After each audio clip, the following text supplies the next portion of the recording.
Okay, hello and welcome to another cover seminar. Today we're joined by Akseli, Virtanen, and Bryan to talk about their forthcoming book, Protocols for Post-Capitalist Expression, which I think is going to be a really interesting project to hear about because at Cover, we're quite interested in thinking about the logic of common ownership, of thinking about models of post-capitalist economics. But one of the problems is, and I forget the exact quote, but isn't there a Keynes quote where he talks about the tendency of people to be stuck in the logic of dead economists from the past? I think a lot of times when we try to think about the commons and new forms of commons, we're stuck in using the conceptual economic tools that we've used for years and years and years. And this is a project which is trying to come up with new conceptual tools to think about how post-capitalist economics in a sort of digitalized way would work in ways that don't function according to our previous logics or models. So I think it would be a quite interesting project to hear about. And with that as a short intro, I'm going to hand it over to Akseli and Dick for you to sort of have the floor and go as you wish. Great. Hey, thank you. So I'll start, Dick. Please. Yes, and anytime, join me if I forgot something or kind of you have a good point to make. So, okay, so let's start. So, like I said, this is a really great opportunity, and thanks, Stephen, for inviting us, and also thanks for taking the book on for the minor compositions. We are really pleased with the result and working with you. So. And so let's start with the book a little bit. So one of my favorite philosophers, Gilles Deleuze, he has this really important, maybe not so well known little essay called "How to Recognize Structuralism." And in the essay, in the end of the essay, he says that, in fact, the criticisms, the books against structuralism, they have no importance. Only books that are for something that the criticism, and they because they can't stop structuralism of being the productivity of its time. And he goes on, and then he says that, in fact, no book against anything is important. Only books for something new and which also know how to create it are important. And this is kind of for the framing, how at least I'm thinking about our book too. And I thought that I'll try to, in the beginning, explain a little bit like the perspective that what is that new thing that this book is for, and we think that we can also explicate there, like how to create this. So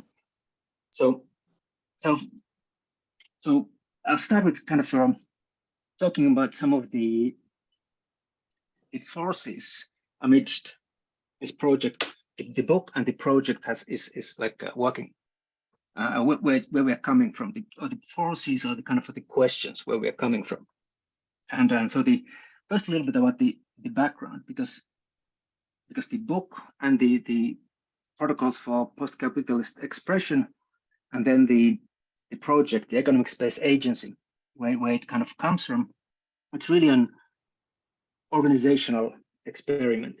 It's an experiment in creating new economic financial formations, new economic organizational subjectivities, formations, and kind of it has also like a history of experiments, a broad history which we've been doing before it, and kind of it's the last generation of those experiments, I think. So Stephen, you mentioned in the beginning one of the first ones.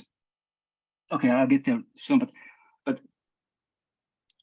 yes. So the project was established in 2015 in Oakland, or first in Palo Alto.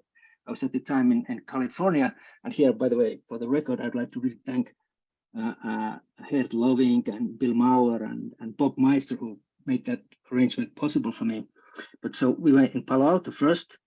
And then soon we moved to the other side of the bay, to Oakland, where the entire team, I'm going to show you an image. Here we go. Here's the book.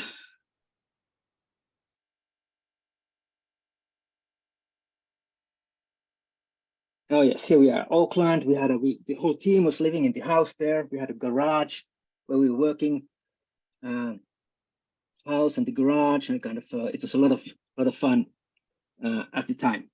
So it's kind of it's really this experiment at the time, and it has a history also. Stephen, you mentioned in the beginning one of the first ones we did in 2005, the Trans-Siberian train, which was one of the first like big experiments where we gathered like 40 plus people from 20 different countries. This is the place where I first met Stephen, and also so we were traveling with the Trans-Siberian train from Helsinki to Moscow to Novosibirsk to Beijing.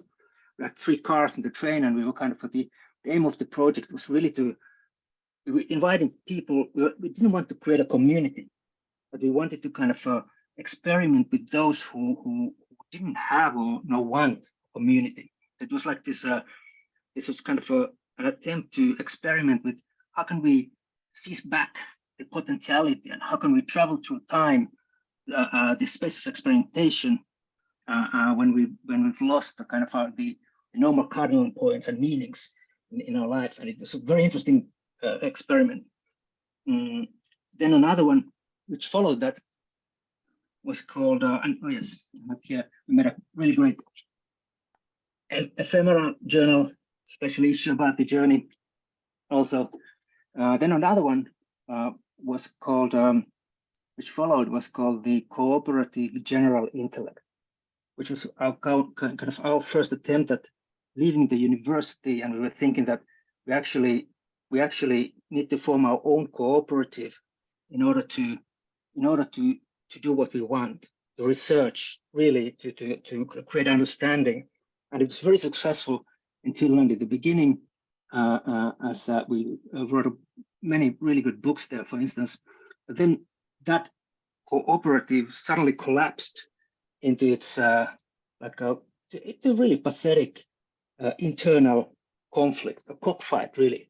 And I was so surprised that we were totally unable to resolve it among one of my best friends, the most smartest people I knew, but we were just unable to do anything about it.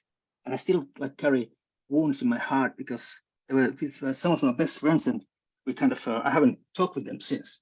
So this led us into this questions of the micropolitical, and how is it that we as these precarious workers and subjects, how is it that it's so impossible for us to cooperate, to create kind of anything a little bit permanent organization, less or even like a conscious collective subjectivity to do a revolution or something like this, that we were so unable to do it. So this led then to a couple of other large-scale experiments with where we were experimenting with kind of we were understanding that we were actually this depressed kind of precarious opportunist subjects, which we need to kind of have a kind of organization that corresponds with our subjectivities. So this kind of a little bit just of the background, and then this led to then to finance, and one of the direct presidents of Economic Space Agency, which was the establishing in 2012 the Robin Hood minor asset management, the decentralized hedge fund, which was like our first attempt at re-engineering finance, like trying to create a different form of sociality, or trying to use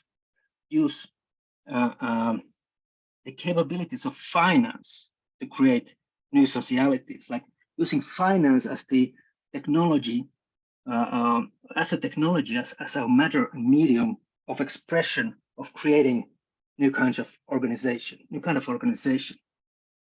And I still remember that kind of when we realized that we actually have this power, and imagination to do it, to re-engineer our financial relationships. When people understood it, you could see it in their eyes that it was like such an empowering moment. So So this then led that kind of that we understood that, okay, so if we can organize and reorganize, re-engineer finance, like, wouldn't it be so cool if everybody could do that? And what if we had this tool set, this medium of expressing a novel kind of economic organizational foundation? And this was like the original idea of EXA. And this then quickly gathered a lot of very smart people around it, like political economists like Dick and me. They're like software architects, game designers, finance theorists, economic anthropologists, monetary theorists, kind of, so everybody super like in love or passionate about economy and finance and how to use that, how to recreate, how to re-engineer that. And so that's like the beginning of EXA, and where it comes from as an really a real life living laboratory, or a kind of an organizational experiment, or experiment in creating new social and financial forms. Okay, good. So that's important to understand. Then the second important thing is the technology side.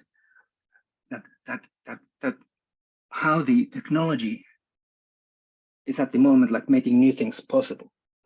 So one of our key theses is that economy is moving on a programmable medium.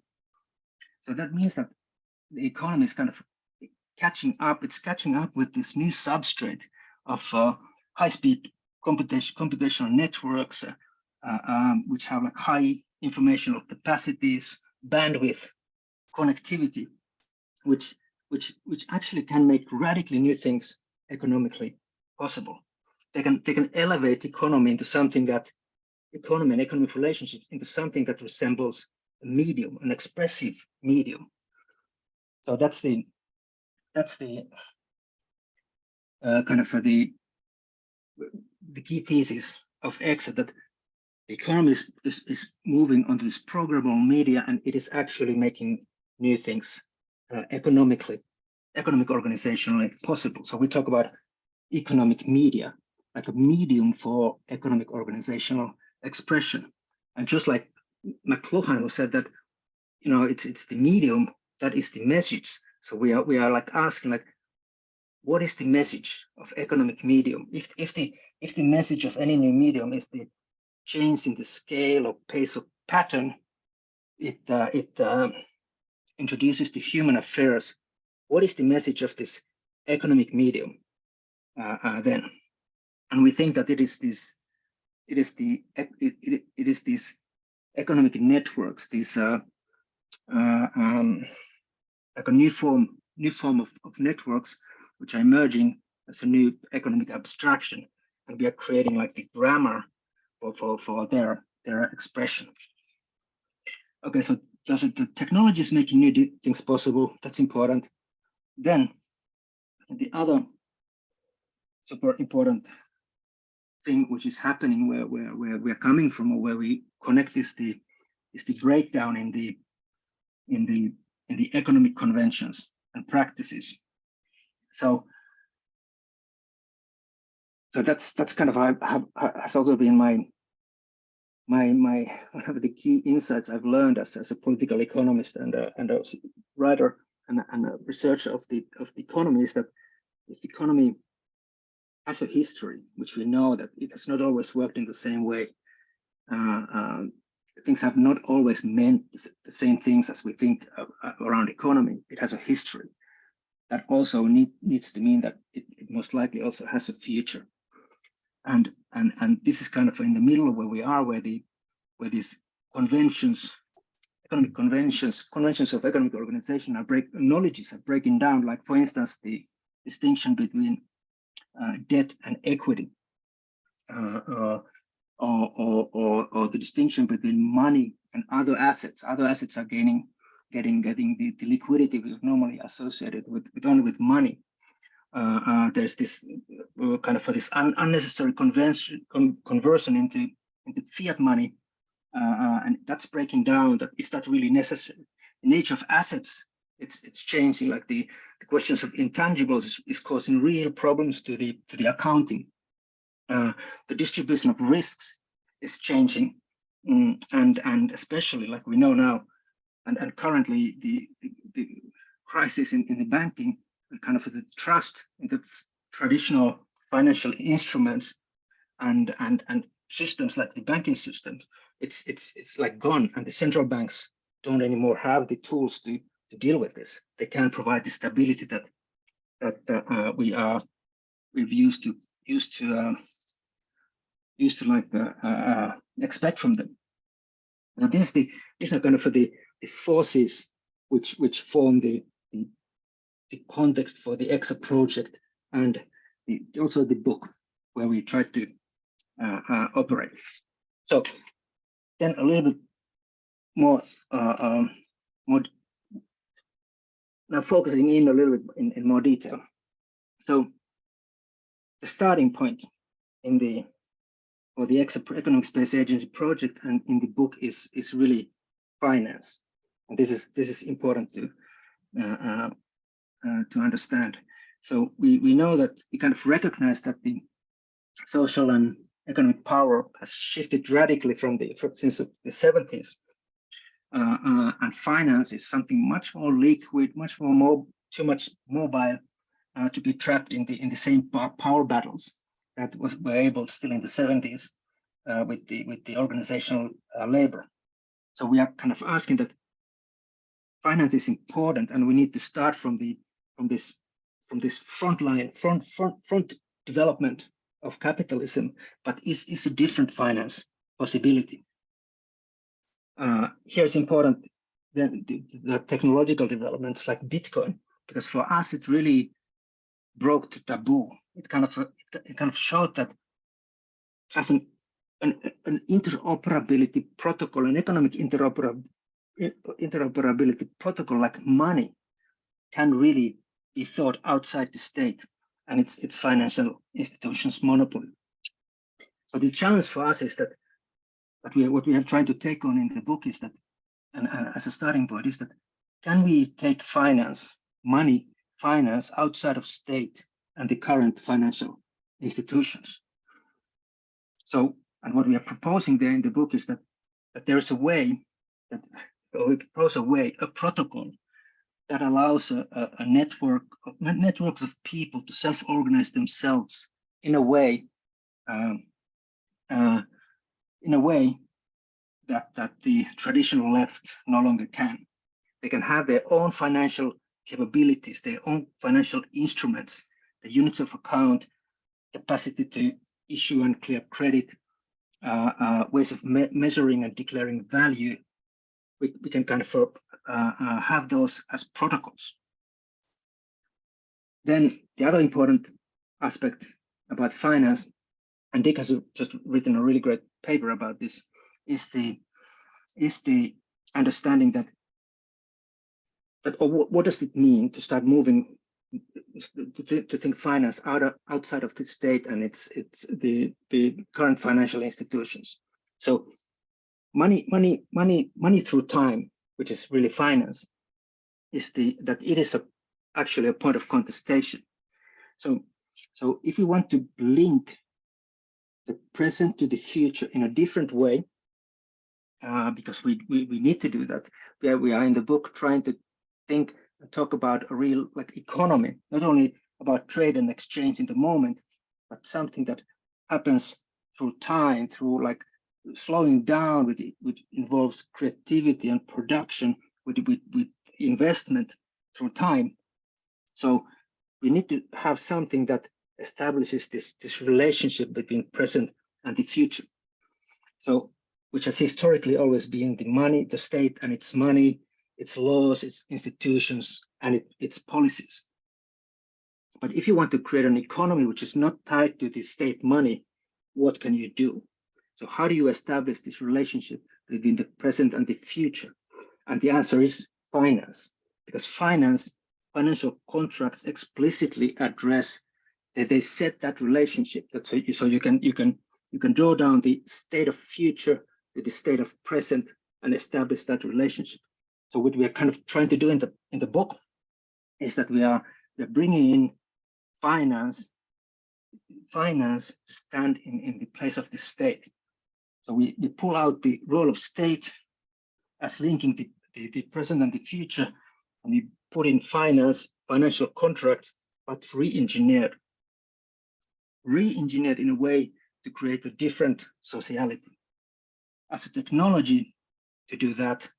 And then we kind of, in the process of writing of the project and writing the book, we also realized that it's not only a technology, but it's really a language that we are creating. It's a grammar or language for post-capitalist economic organizational expression. We are like creating a language through which agents can use and understand and interact and create these economic networks, economic relations that privilege collectively expressed values and create them. So that's the kind of an insight that I for instance, I'm very proud of. Okay, then finance, and the other really important part, which also separates us from the most of the other your normal crypto projects, is that we are not exchanges, but rather productionist. We are focusing on the organizational, the institutional, the longer time period, the political or the productionist aspects. And there's in the introduction chapter, there's a very good kind of a reference or kind of a narration of this. So through the history of money and what has happened. So we know that money as dates from around 7th century BC. Then from the 14th century, we have the emergence of banking in northern Italian cities, which was driven by the long distance requirements of the long distance trade. And then that evolved into funding commerce, and from there to funding the rise of the industrial production and capitalism. So if you look at now the development of the crypto side, we see that there's the emergence of money, Bitcoin in 2008. 10 years from there, it's like a speeded up development of history. We have the emergence of decentralized finance, the decentralized exchanges, and money games. And then the question is like, what is the next step? Where does this development need to go? And our thesis is that it needs to go funding a new area of production, just like it had happened in the legacy finance side too. So that's the other really important focus where we start is that at the center of this new economic space we are talking about is a production, post-capitalist production, or what we call performances. Now, where are we with time?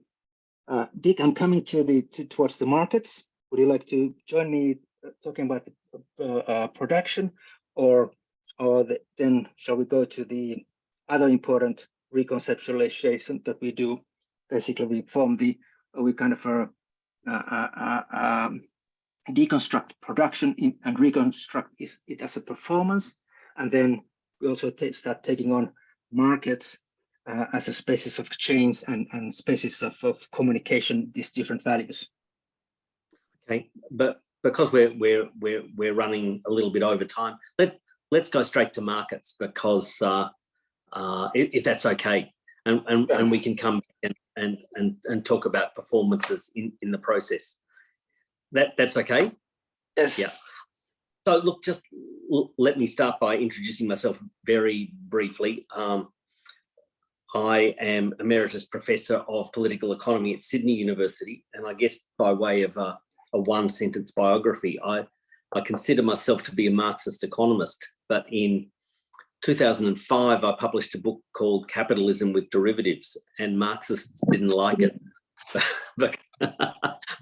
because it took finance seriously and said that the derivative form of finance was a frontier of capitalist development that we had to take seriously.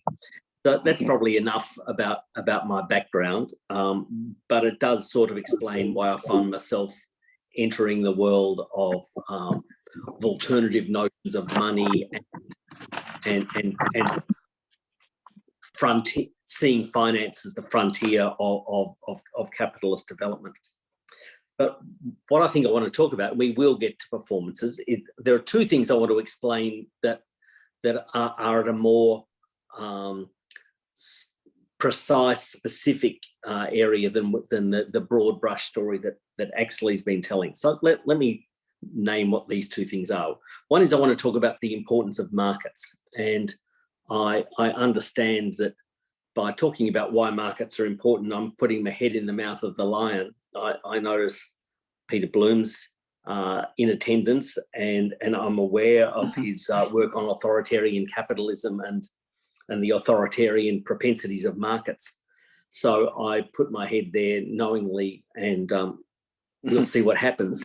The other thing I want to talk about is staking or investing as the key to post-capitalist value. And maybe other people here will think that I'm putting another bit of my anatomy in the mouth of the lion, and I'll see what happens. But the thing is, in combination, markets and investing, markets or markets and staking, in combination, we believe they get us to a post-capitalist distributed way of defining value.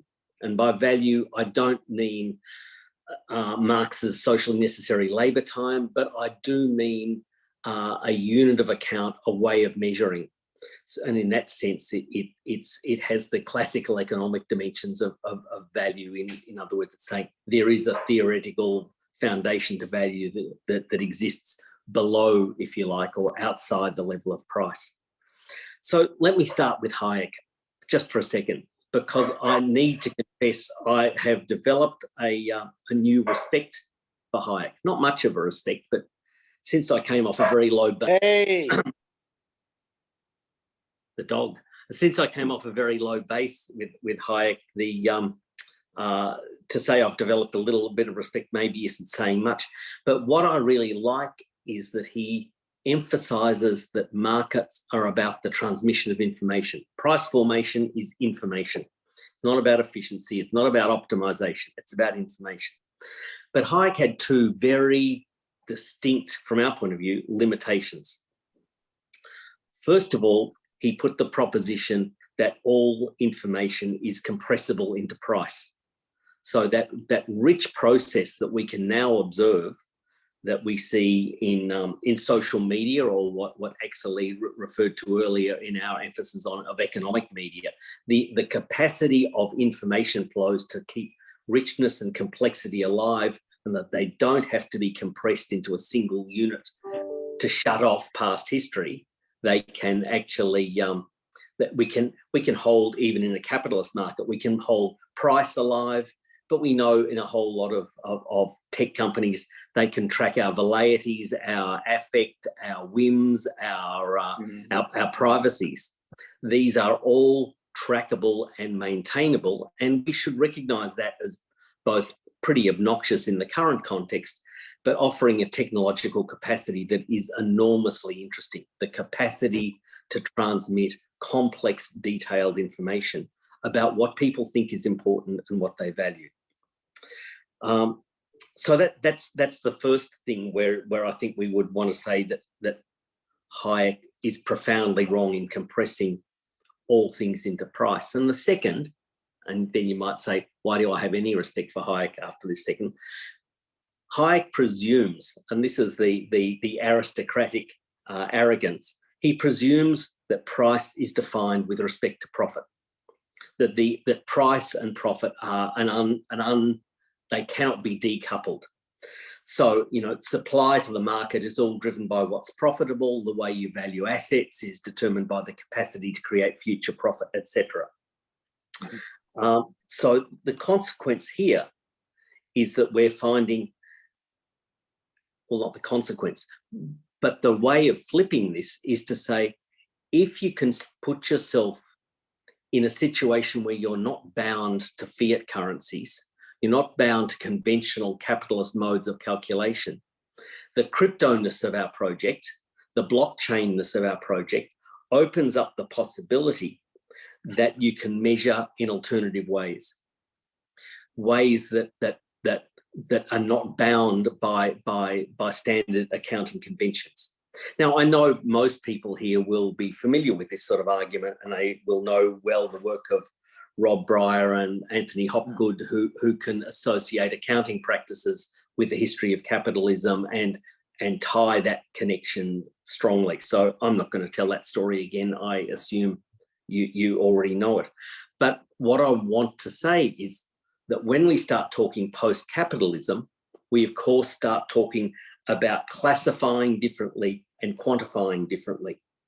And once you have a token, and once you have blockchain-based ledgers where you can manage these tokens and they're not subject to state control in that I don't mean in the enabling criminality, but in the authoritarian dominating style of how you should count and how you should record your corporate activities.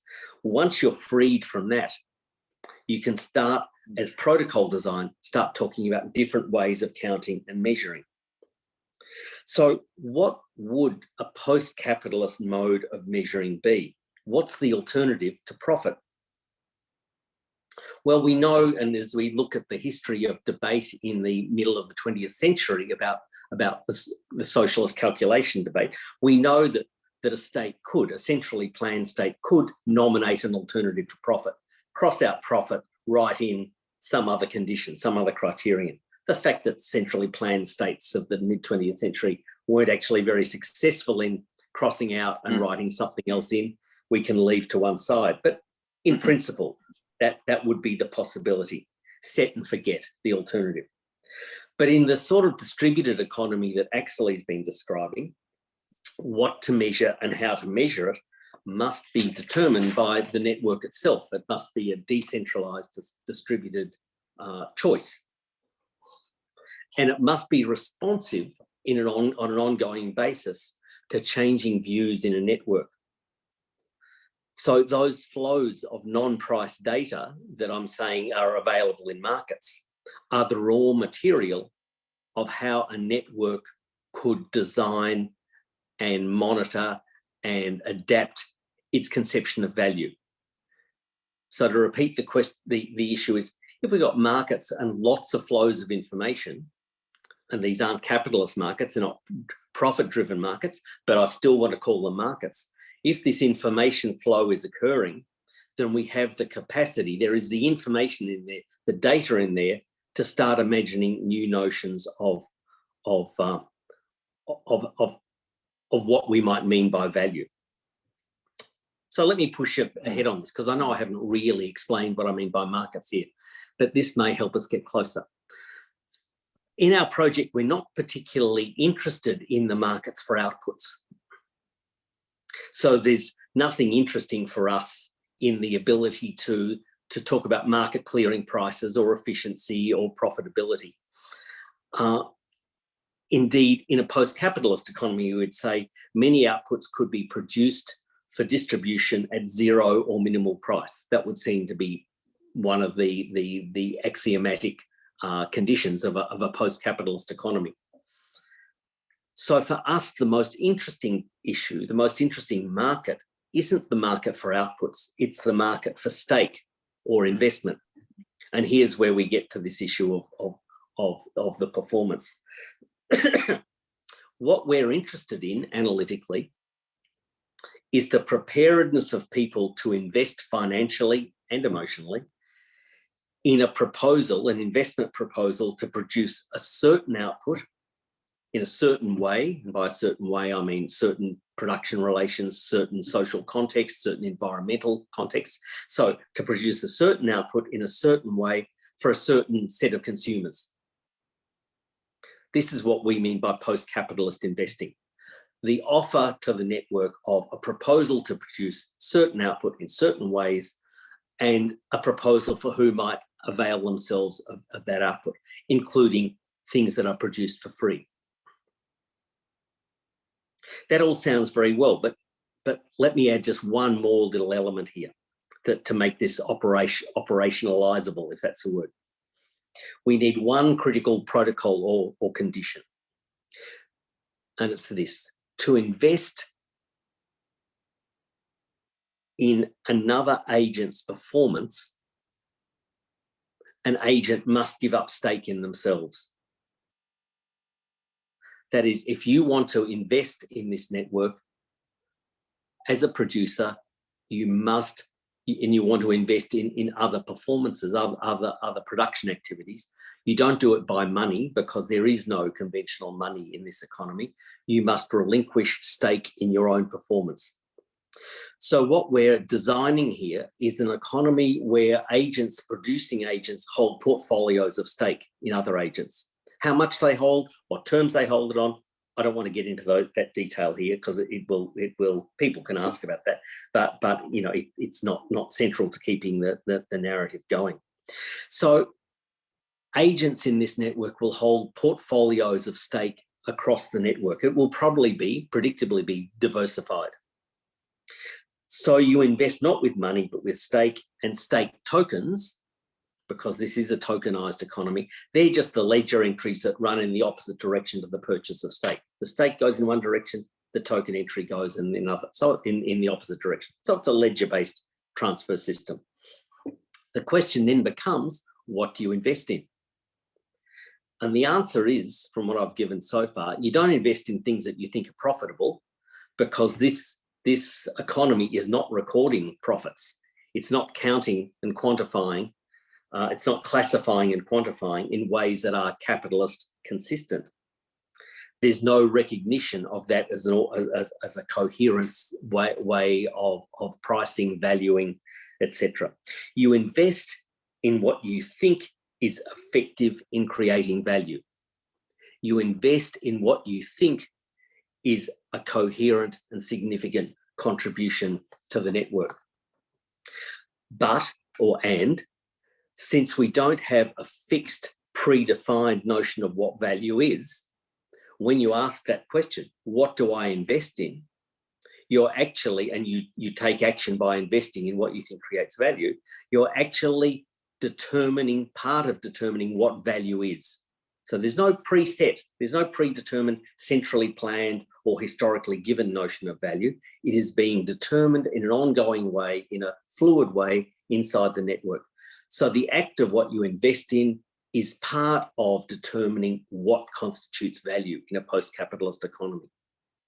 I'm reminded of that Warren Buffett summary of Benjamin Graham, which Benjamin Graham allegedly never said, but Warren Buffett attributes it to him. And the proposition of Benjamin Graham is that about the stock market is that in the short run, the stock market's a voting machine, and in the long run, the stock market's a weighing machine. So we're invoking that sort of process, that agents in this system invest in what they think is valuable. They're voting about value. And over time, those votes, as they reproduce themselves, start to give weight to the concept of value. So that's the sort of mechanism that we're talking about. But I want it to be absolutely clear here. This is a system of distributed network determination of value, but it relies on markets. The critical market it relies on is not the output market, but the staking market. Two other quick little things I want to say, but before we finish. No, look, I won't even go to those, because I know we're running out of time. I was going to talk about how staking can link to the commons, but let's see if people want to talk about that when we get there. So let me make a little conclusion, then I'll throw back to Akseli. For me, the critical issue that I bring to this specific audience is to say that we need to rescue markets from capitalism so that we can build an alternative notion of value and an alternative system of distribution. In the mid-19th century, when people tried to associate socialism with markets, they actually just replicated neoclassical economics.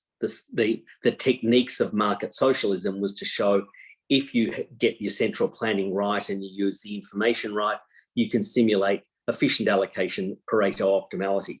We're not going that path at all. We're saying we think if you use markets, and particularly the market for staking, you can re-specify what constitutes value. So I'm reminded of when Marx says the beginning of capital, under the heading of the fetishism of the commodity and its secret, he says, the veil is not removed from the countenance of the social life process until it becomes production by freely associated people and stands under their conscious and planned control.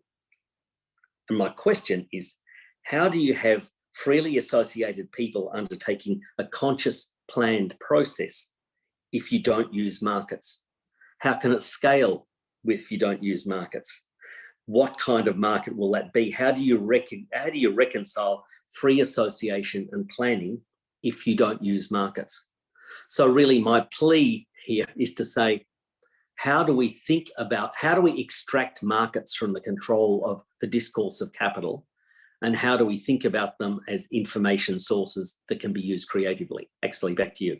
Exactly, really well said. So, and the key there is, which we are trying to emphasize in the book, maybe not to the extent that we should, is really that the key there is to understand markets, well, as spaces of exchange, but especially as spaces of communication. Like Dick was saying, they are really spaces to communicate about the declaring and creating value.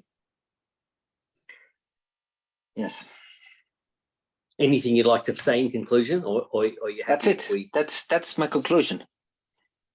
We can. Okay. One thing I was thinking, which would be interesting also, is the idea of the living in the spread, which is kind of the wager of the book. Would you like to say something about that? Because I think it's the core in the book. Yeah, I guess that's right. I guess the politics we're looking at here is that as people who come out of anarchism and Marxism and that sort of direction, and we're all old enough to have known a history of class struggle and revolutionary change.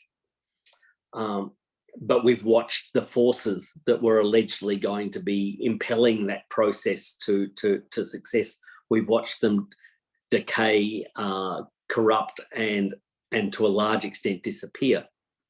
So what we've been trying to imagine is how do you develop a post-capitalism from within capitalism?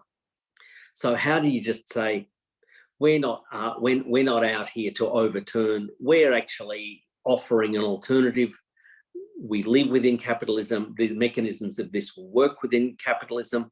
We think we aspire to get investment from people who want to short capitalism, because at the moment to short capitalism, all you can do is buy Bitcoin or I don't know what, but there's clearly some connection between the Bitcoin price and people's anxieties about capitalism. But Bitcoin doesn't do anything.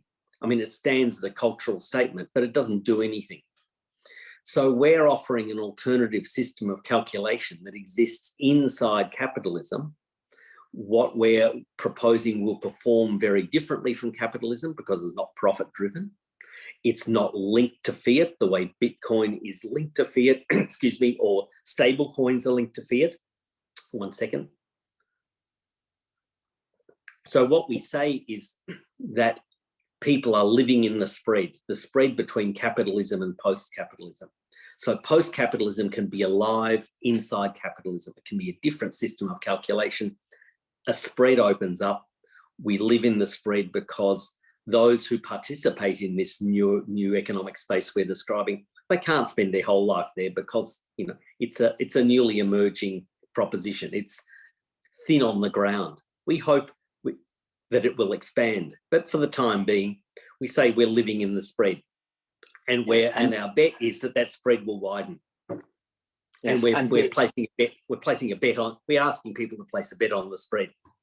yeah, exactly. And we're kind of, it's why it's so empowering notion. I think it's kind of because it expresses politics financially. It kind of we're saying that when our wager is that when people start to see that there is this spread emerging, and that you can actually value differently, you can start to organize around different networks of value, and the spread starts to like open, where we see that the capitalist cultural is like a cultural financial asset in decline, like on which side of the spread do you want to be? And that's why we kind of we start ended the introduction of the book by saying that the post-capitalist economic system is necessarily also financial, and the key questions are like, well, what are opening up when you're trying to start thinking about money and assets outside the state, is like, what does it really mean to say something is liquid? What does it mean to say that something is collateral, and who gets to decide this? And these are the questions, kind of the political questions of our time. Well, thank you both for that. That's super interesting. I'm going to jump in here before the lion Peter jumps in, if you don't mind, Peter.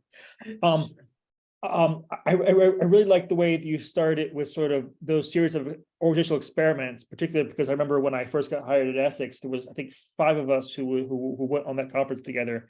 Yeah. And so there's been a sort of minor history of connections with ethics. But I want to ask 2 things, one more general and one more specific. You can answer whichever you feel is most relevant. One, I really like the idea of programmable media in economic media, and how it allows you to sort of almost create this meeting between media studies and economics in a way which is quite interesting, and reminds me some ways of what the work of someone like Ned Rossiter has been doing when he's looking at, you know, the logistical media. So yes, of course, Ned was on the Transiberian too, you know. Yeah. So there you have the idea of the software technology that goes into running logistics is also a kind of media studies topic. So this is creating an interesting overlap here, and that I think it's going to be super useful and really interesting. But the specific thing I wanted to ask is, a few weeks ago, I was on a reading group on reading about DAOs, which I think play a small part in your sort of overall work. And I quite like the ideas of DAOs, distributed autonomous organizations, and particularly the way that it's been argued that you can get rid a lot of, let's call it, of like corporate governance models through use of smart contracts. Now, I like that idea, but it also strikes me that puts a lot of weight, a lot of emphasis, and a lot of importance on the particular functioning of smart contracts or staking models, you might say. And so my question would be, in this kind of staking model, or in a DAO governed by smart contracts, would we just see a sort of move from power being organized through corporate governance to power being organized through the workings of those contracts? Because then wouldn't you get sort of like a hierarchy of who understands their functioning, their control, who can route them or reroute around them? For instance, when a blockchain needs to be forked sometimes. Does that make sense? Yeah, maybe I can start. Yeah, so yeah, with the DAOs, for instance, yes, indeed, kind of they are interesting in the sense that they are precisely like opening this space of they're not expressing it like this, but they are like pointing towards thinking like a more longer term social relation, which is not just market exchange, which collapses all the sociality, but kind of which opens the relationships, like organization can open up, like and this is in fact what we call the economic space. It's like opens this economic space which you can start to program. Basically, you can start to design. Yet it's important to understand that the DAOs, as they are right now, you can't really do that much with them yet, and they actually much more replicate existing corporate models into the digital form, which is a little bit almost ridiculous in the sense that, especially from the perspective of the economic media, we're saying that this expression space is opening up. So why do you just express the same old forms like equity-based governance forms, for instance, in this digital realm? I'll show you one image because we are kind of thinking like what comes after DAOs. Like they are like this first baby steps of this transformation. What is happening when our economic relationships are becoming programmable? So this is one of the images that we use. We don't talk about DAOs. We talk about economic networks. In the sense, and our thesis is that the economic networks will be for Web3 what social networks were for Web2, and these shared keywords networks were for Web1. So kind of it means that when in a sense that just like the social networking applications like Facebook and Twitter and so on, they gave us social media. Now these emerging economic networking applications, and we can think of them like these applications which you can use to create economic relationships like production, ownership, investment, debt equity, like a joint risk-taking, opportunity opening relationships. Like DAOs are like an attempt towards it. These economic networking applications, they will give us economic media. So whereas in the social networks, the connections are created socially, they're established by reading messages, reposting, sharing content, liking, friending. So the network making is social, and the ties of the network are themselves social. We think that in the economic networks, the connections are created through offering and reoffering, rewarding, entering into risk and value relationships, creating credit relationships, creating stakeholding relationships and other financial relationships. So the nature of and the quality of the network is economic. So Ert Loving and Ned, they have this very good term called, they're calling like networks with consequences. And it, I think, comes pretty close to this idea of economic network. And what we are doing is kind of creating we are thinking that these economic networks, it's like a new economic abstractions, they're like these new basic units of a networked means of production, sharing and expressing value in an informational immediate society. They are like the expressions of the network nature of our informational and value creation. And what we are doing, like the EXA, we're talking about the medium for expressing these economic networks, like medium or grammar with which these economic agents can start to talk to each other, create the networks among themselves in a way that they want. So economic media, it's a formal media. Did that make sense? Yes, thanks. That made a lot of sense. Thanks for that. I think Peter is raising his pencil. Sorry, pen. Unfortunately, no. I apologize for coming late. But I had a couple questions that I think are related, and they're kind to Dick. And I would say that I appreciate it. I don't know how much of a lion I am, but I actually agree with almost everything that you said. And it's so. And I would also say that as a PhD student, if you didn't read his book, I would certainly read chapter 9 and the work that he did on re-regulation and how derivatives played in that, because that's probably one of the most important chapters that you can actually read on the importance of finance and capitalist control. So, and in fact, that I don't know if it helped, but that was a big part of me understanding the proactive part of a capitalist state in a financial economy. So I appreciate that. But I had a couple questions about the market part, if that's all right. And not from a point of disagreement, is that, so if we go back to Hayek, a key point about markets that is often forget is that price serves as a metric for incentivization, right? So it's an imperfect informational context of which price is one of the ways in which within this imperfect informational context, people are incentivized to act, right? So in this way, price is reflective of why people should buy or do certain things at certain times, right?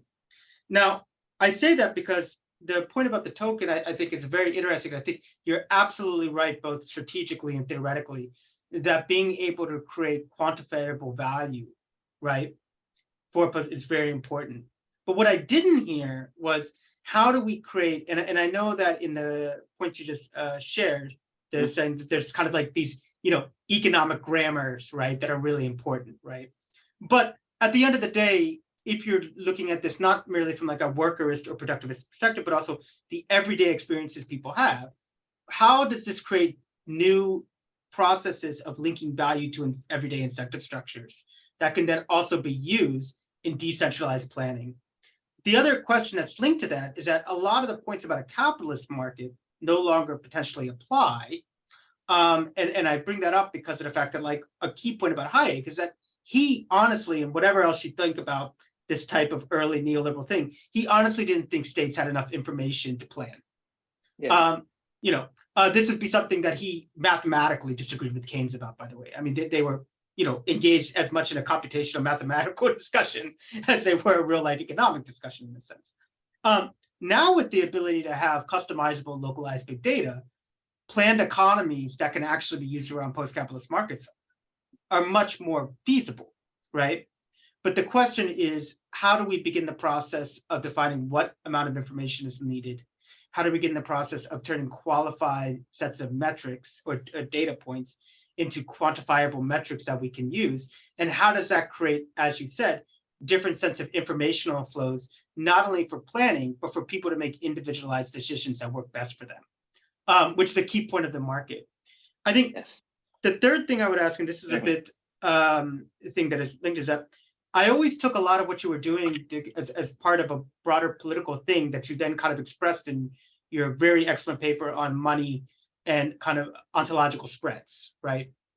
So in this sense, I mean, one of the points that you make, which I think, and I could be wrong, is kind of recapturing a very 90s open Marxist type of view, which is that crises produce points for existential questioning and change. So money isn't just one thing. It does many different functions, of which crisis opens up the possibility. So I'm wondering, how do we build, as part of a transition, right? This isn't going to be just a design and plan process, right? Like, this actually has to be a process of political change. And, how does what you're talking about in terms of processes of quantification, processes of market building, processes of platform 3.0, how does what sounds like a very design-oriented process, which I think is great, and I'd like to be part of, play into a broader, process of things that, like, I think we have Catherine here, who's actually working on things like smart transportation in Maine and like things. So there's like community processes that you have to engage in local level politics, but on broader processes of actually showing people, okay, this design isn't just something made up. It's something that is part of a re-ontologizing of what is possible and what is feasible. Oh, Peter, thank you. That's a really interesting set of questions, and thanks for the lovely things you'd said about stuff that I'd written. That feels like almost a lifetime ago. So it's nice. It's nice to know that they still resonate. So starting with the third question that's on the top of my head and working back, the first thing I'd say to you is about crises and possibilities and volatility, although you didn't use that word, but clearly it's in there. The first recommendation I'd have is never write something with a software engineer, because you finish up in trench warfare about precision. Yeah. And when you say you want ambiguity, and a software engineer says, sure, but give me the exact, specify exactly what the ambiguity is, and we'll be able to discuss it. So I think the thing I'm referring to here, though, is to say we take volatility very seriously, and we celebrate it in a sense because volatility creates the possibilities for change. It can create the possibility for negative change as well as positive change, but we must be attuned to issues of volatility. We must create volatility. But what we want to be able to do, what we ideally want to do, is to be able to locate the volatility in places where we would be happy for the volatility to play out, and not sort of and so it's managed volatility. I would say parenthetically that I think it would be the next issue of finance and society. I think an issue has just been published, so it'll probably be the next one, edited by Ben Lee, who has been heavily involved in our project. It's all about volatility, and the issue of hedging and volatility, but also the reality, the materiality of volatility.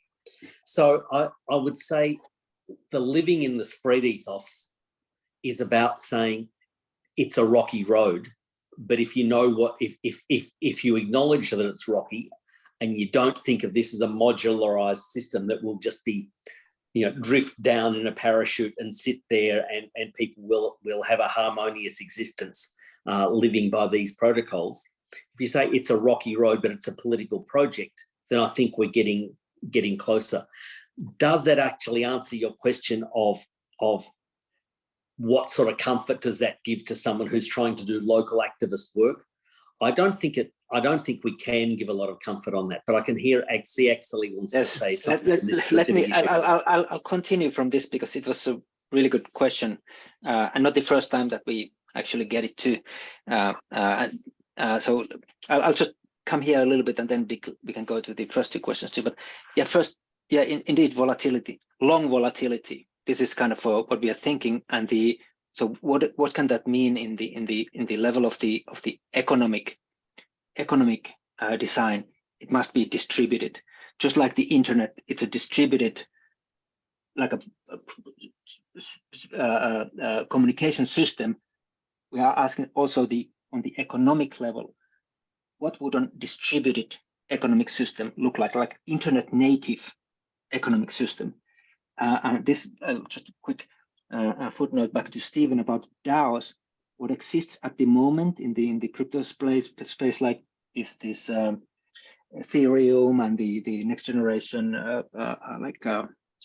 blockchains, they are all economically still centralized. The economic logic is centralized. What we are proposing is we are like distributing where basically what blockchain was brought to solve were these questions in a centralized way, and we are already thinking ahead of things like past or post blockchain, what kind of computational architecture we actually need for a distributed economic system. So that's one thing.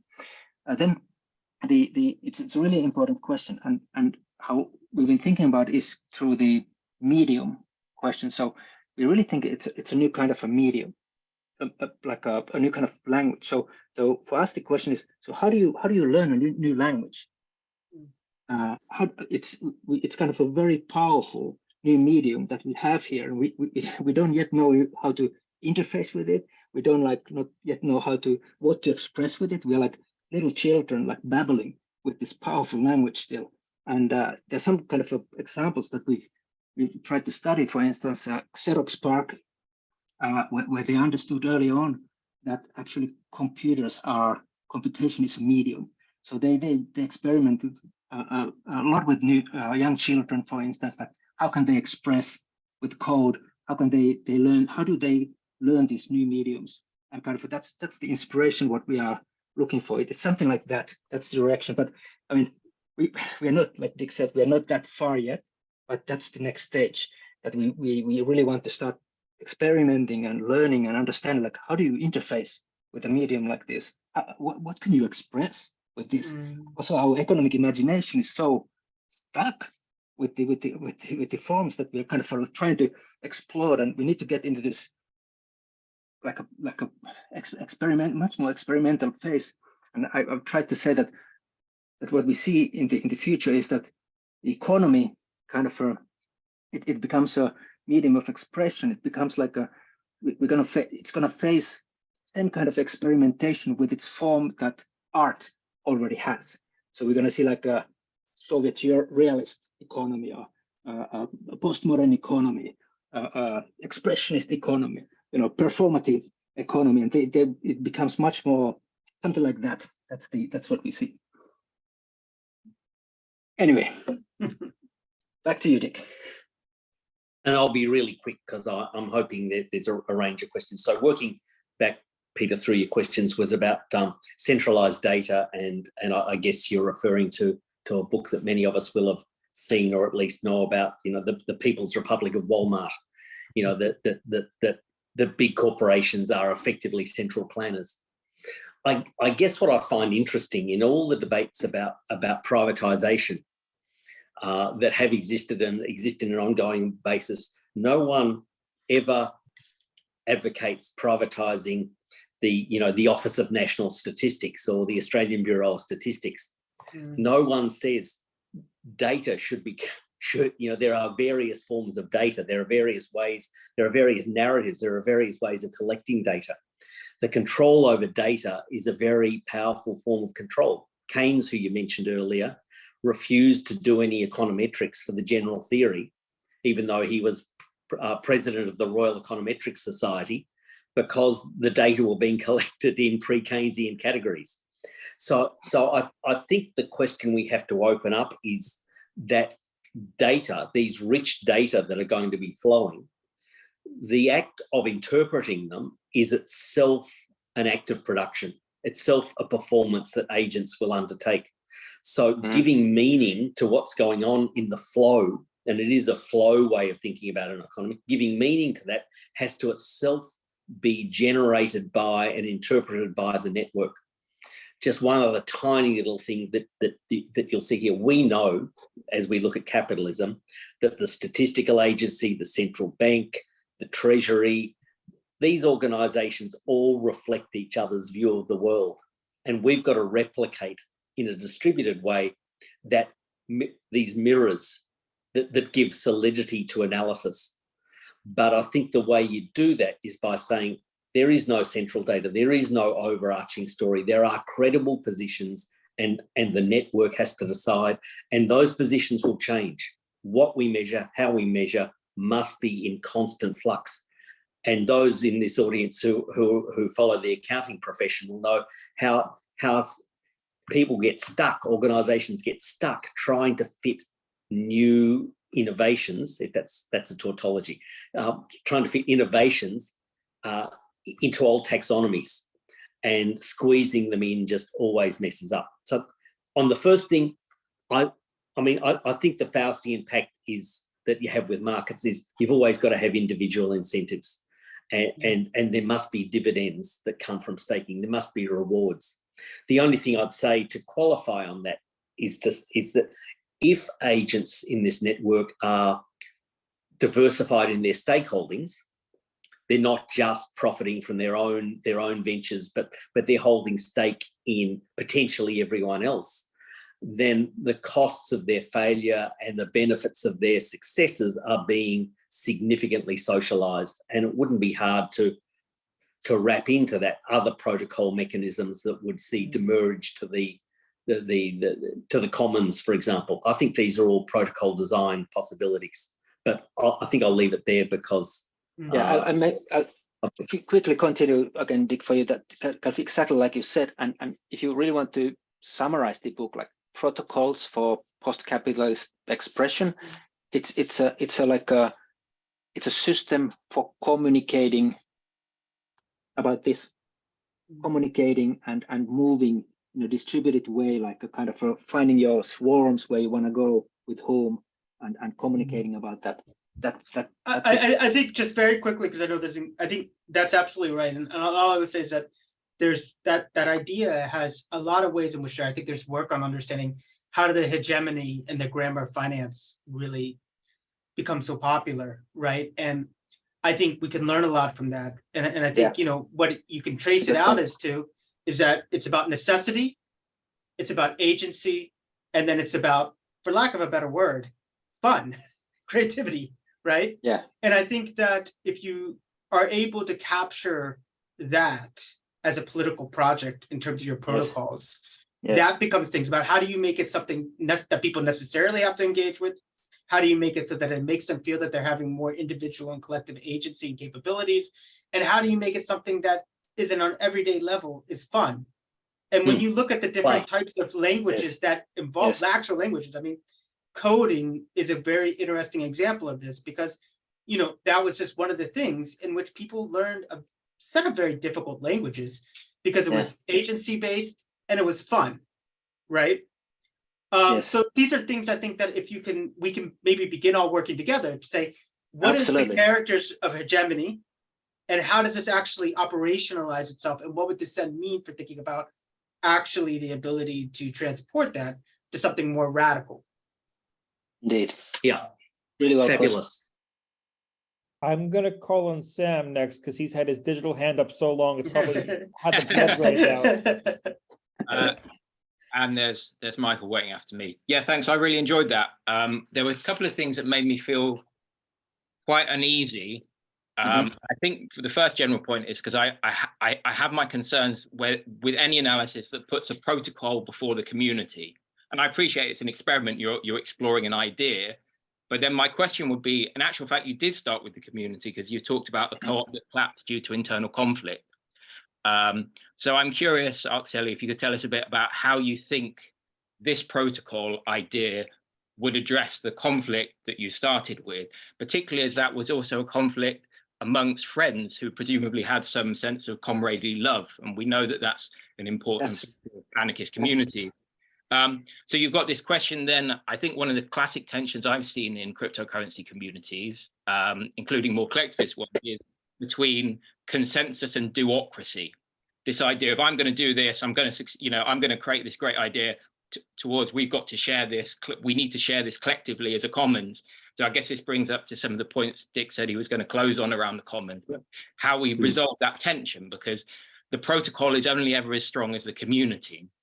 That was my first question type point. The second one was in regard to Pete started talking about the things that drives finance, necessity, agency, and fun. And I was thinking, well, isn't the main one coercion? That's what drives contemporary finance. So one of the things I was thinking to myself is, how do you pay the rent? Someone who's heavily involved in this project, how do they pay the rent and feed themselves, particularly with rising food inflation? And then towards the end that you started talking about the idea of getting in some investment and finance, but then you've got the old problems of capitalism and capital coming in. How is the money distributed? How do you determine votes on the basis of stake? Do people that have a larger stake get more votes? And then you've got the classic problem of capital, which is the potential threat of rentierism. Somebody has a big stake and they say, we're doing this. How do you determine the stake levels? You have a voting formula. And how then, if you're still relying on conventional money and pricing to get the money that people need to live, does that not invade or erode the principles of the alternative economic entity, distributed network? So those two questions, really. Really good questions. The last ones especially, let's make sure that we get also to those, because we actually think we have a solve for them, or kind of we have explicitly been thinking about them and taking them very, very seriously. So first, that's kind of a really good question where you start. So the conclusion was kind of for me was that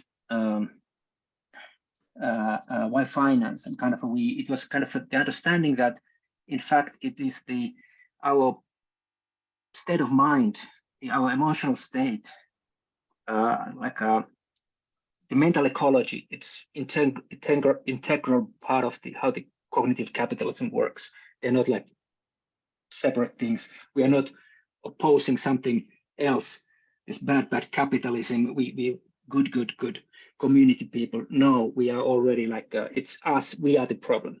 So it's really the business of EXA also, it's production of subjectivity that's the end game. And it's a hard one. We know it, but that's what we are after. Then some of the conclusions of these early experiments was also that it became obvious that it was kind of that you can't make the community on the level of significance and on the level of meaning, like on the traditional level of politics where you negotiate and kind of it was really the post-truth situation already, this semiotic inflation kind of it's arbitrary, the value flows, you can't, the ground is gone. So how does the power work in that kind of situation? Where does the organization go when you can't ground it anymore? Well, it goes to the protocol. It goes to the protocol level. It goes to because the protocols are like, elsewhere I've written about them as self-evidences. They're like these axioms which you don't negotiate. They're like the self-evidences of our behavior and interactions, where there's no meaning, they just work, they just function, and you cannot like negotiate or do politics with them. You just need to obey. It's like, and that's why kind of our conclusion was that if we want to have politics, if we want to have like some kind of effect on our life or change it, we need to go to the protocol level. We need to start. That's where the politics are. Like, who gets to design these protocols of interaction and how they work? If we don't get in there, we are lost. We do not have politics, and that's what's kind of it has not been easy, but that's where we went. So that's kind of one of the key things. Then maybe it was also I didn't finish the thought that kind of when we understood that and we were in this earlier more community-based experiments, everybody got burned out. Like you put everything there, your love, your emotion, all of that into the play, and it's really the precarious state of mind, and that the only way kind of the way forward is to either to get depressed or withdraw, become really opportunistic about things, like not care about anything at all. That's the consequence, really. So for instance, the Robin Hood, the decentralized hedge fund, that the idea is that, hey, maybe we can find a different kind of community where you don't need to commit all of your love and your time and like just be there all the time, but you can have like a different kind of relationship where you invest, you let the algorithm, which we had, kind of called the parasite, do its work, and then you get more money and you can do what the fuck you want. Kind of different, like a different kind of a community, which led then to EXA, and we, and there our take really is that it is on this it is on the protocol level, on this protocol design. It's more like a sharing a language. That's why we talk about language and a grammar, where the interoperability comes from. You can have your private spaces, you have your shared spaces, but you can actually like modulate the intensities and the form of those relationships and the kind of networks where you are involved. So yeah, I don't know, something like that. Let me just say one sentence on the first question and then turn to the other two, because I know there are still other questions to come. Sam, a premise of your question seemed to be that relations in EXA are now harmonious compared with the previous experiments. and I wouldn't want to overstate that, or I wouldn't want to make too big a claim about that. So, we have our struggles. We do, but there is a commitment to this. But I understand the underlying political project that you're saying. Community comes first, protocol comes second. But it is about how do you bootstrap something? How do you put something out there? how do you start any political party? How do you start any union if you don't actually lead with your chin and say, I'm gonna see who finds this interesting.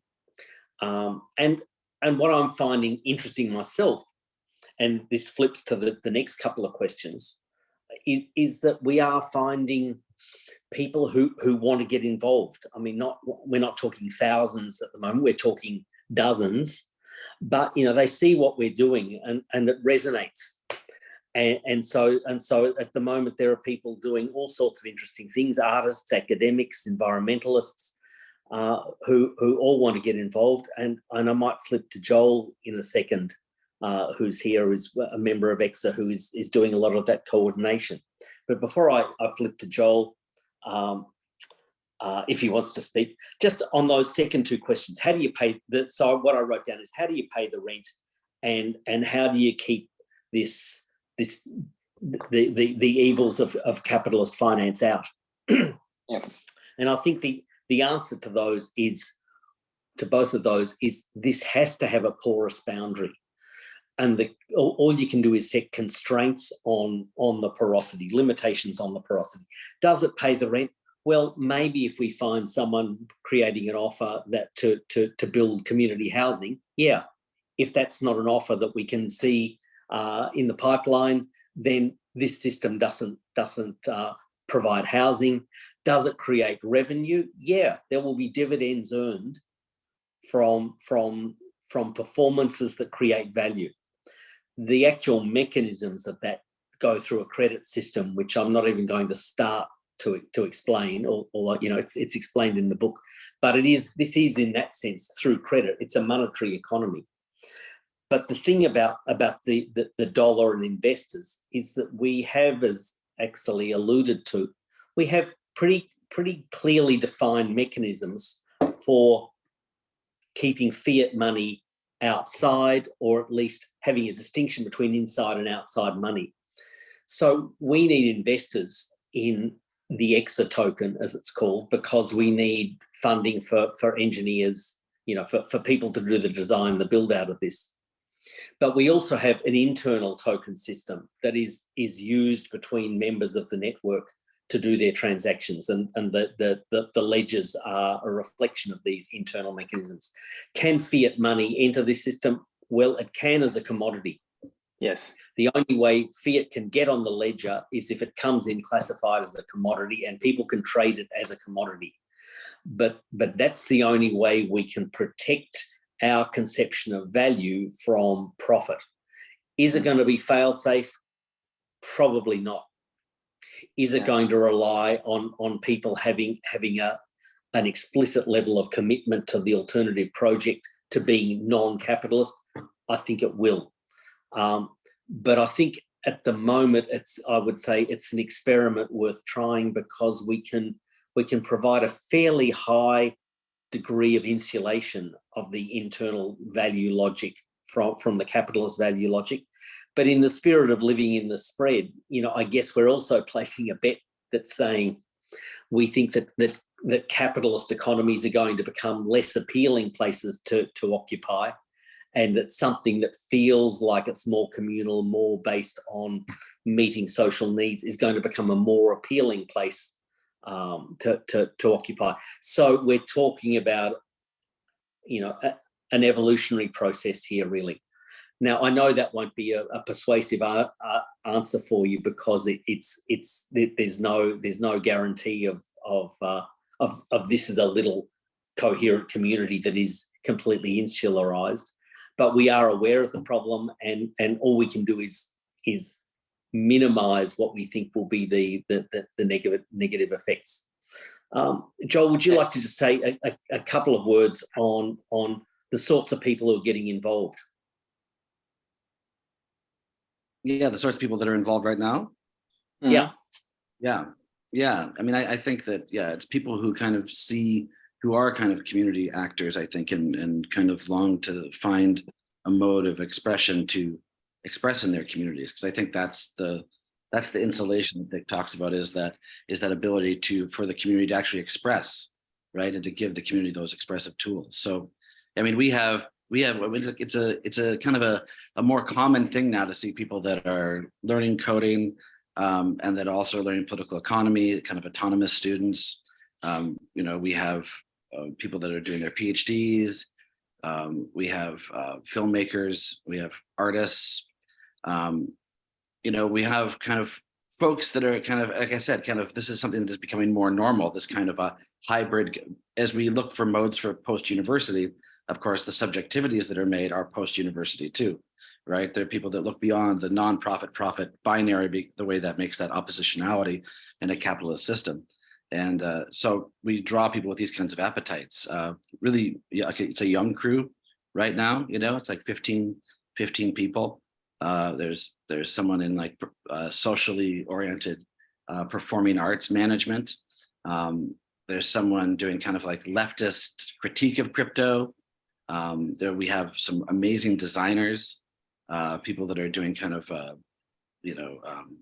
coded generated art as structure, and quite a lot of people that are kind of come from the kind of the post cybernetics orientation, so that are interested in that information signaling, but have clearly been let down by the legacy of Hayek or the legacy of just cybernetics. And kind of what you're pointing to, Sam, is like cybernetics or any of these things that happen in a vacuum and not in like real communities, they don't really land.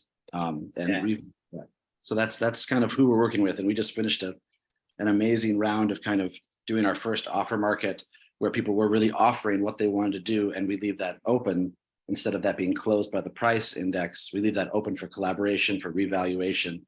We just finished 2 weeks of that yesterday. And so I'm kind of on a little bit of a high from that, because I feel like we're really working with some of these new measurement forms, even in a beginning state.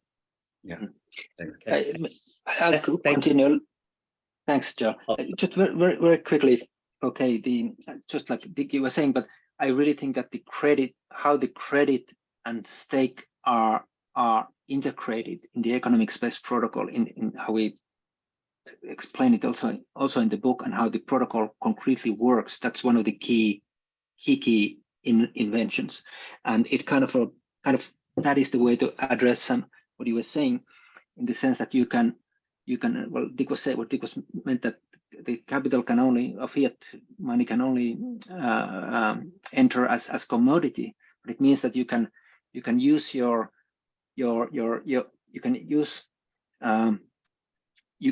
performances, whatever you want to do, like performance, which can be anything that, like a series of informational events. You can use that in order to get credit, and then you can clear the credit with your performances. So how the system is set up, it's like like I was trying to say in the beginning of this, like, what is liquidity, what counts as collateral. When these become design questions, then it really opens up kind of for it will lead also to how you pay your rent questions. But first we need to design these interoperability protocols, where basically when you are of network, there's a premium that gets created by us being networked economically, like interoperable economically, and the protocol is kind of meant to make that possible and to grab that upside and share it in a democratic way to all the participants, basically.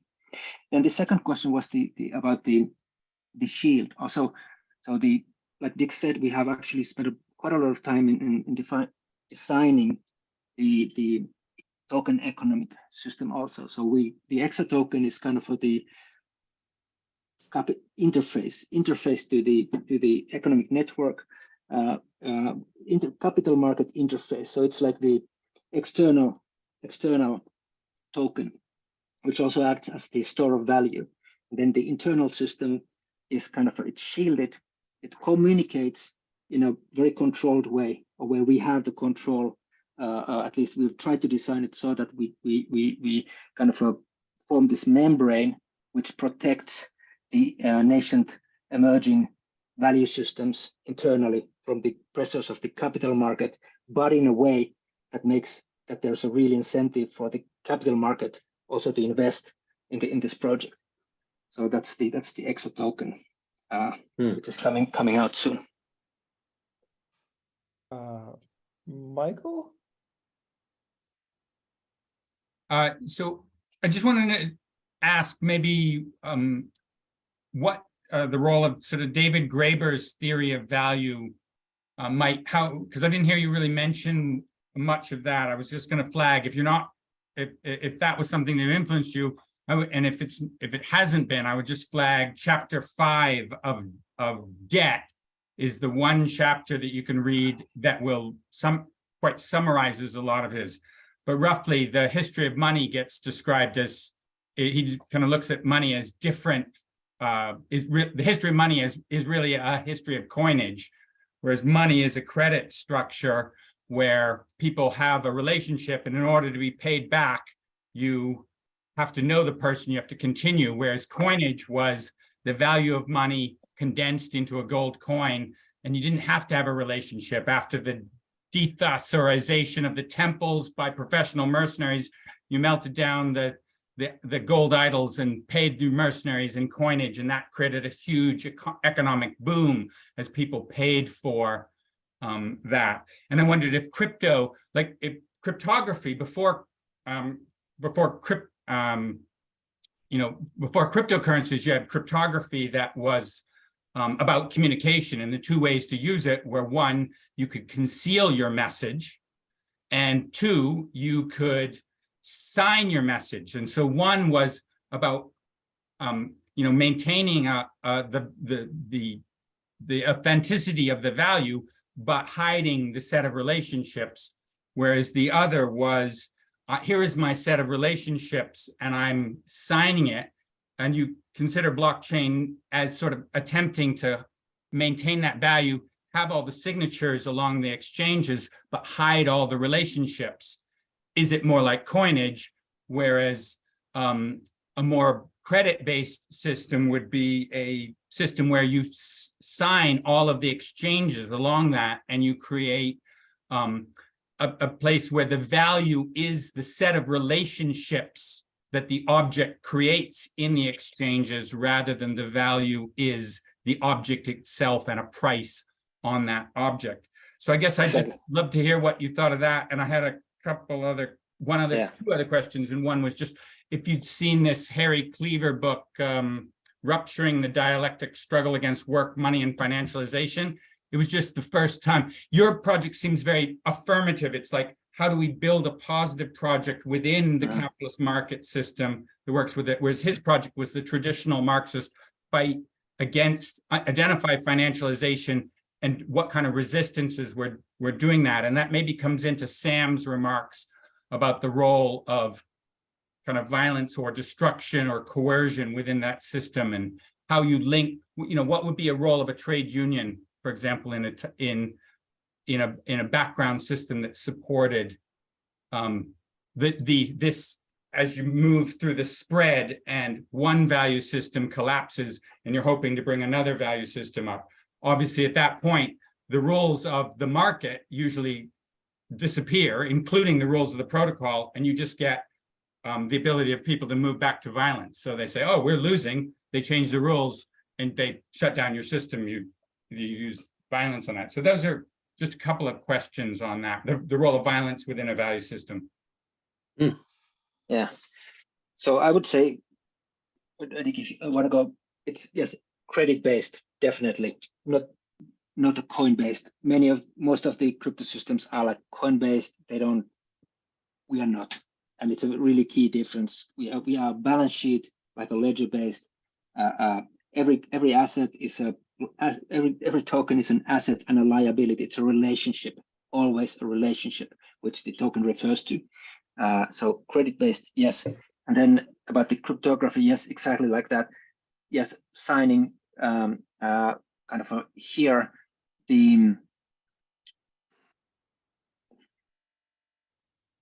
we don't need to rely only on secrecy and hiding, but because of the distributed nature of the system, we can have private spaces also, basically where you know that they are working according to the rules, according to the protocols, without them needing to reveal all the information about themselves. So there are like more modern, like better versions of handling these things compared to how the blockchains at the moment handle them. The violence questions, from my perspective, is that our answer is the distributed nature of the system. It's like the internet native economic system. That's the only way the distributed nature. We can't afford to have any points of centralization which could be attacked in that way. So it's really distributed all the way down. And just a couple of points on that. The issue of violence and being shut down. I think there's nothing we can do should it come to that. But that announces a really important politics. If the state were to look at something like X and say this is a threat, in fact that's our sort of wildest dream, really, to think that might happen. But if it got to the violence of us being shut down, well, that tells us a really important politics, and it opens a new political space for all of us. On the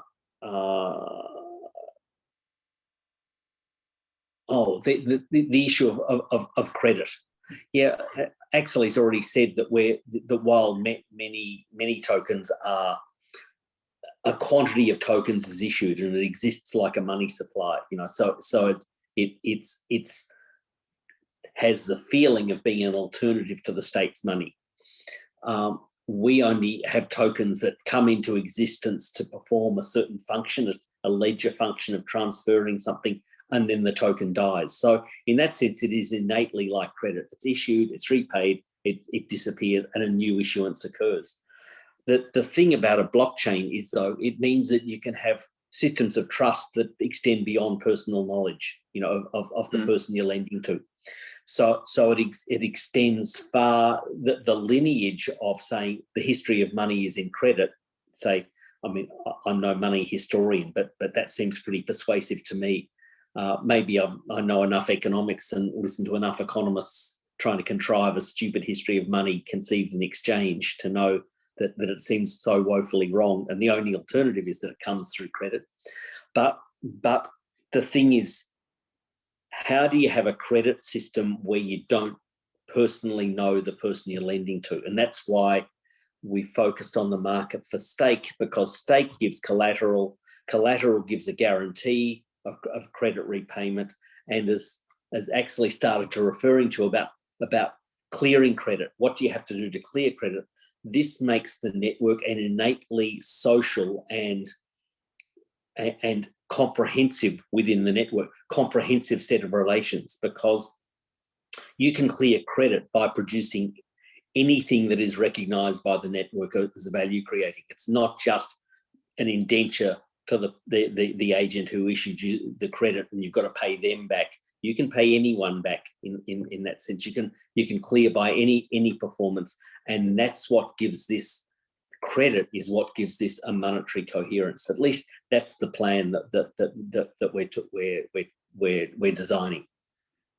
I mean, the only other thing I would say is you might think about within Graeber's work, you look at stratified money supplies so that different forms of value are stratified and can't exchange. If I could crib it, when somebody says the price of everything, there's a price for everything, that means they think there's only one value system.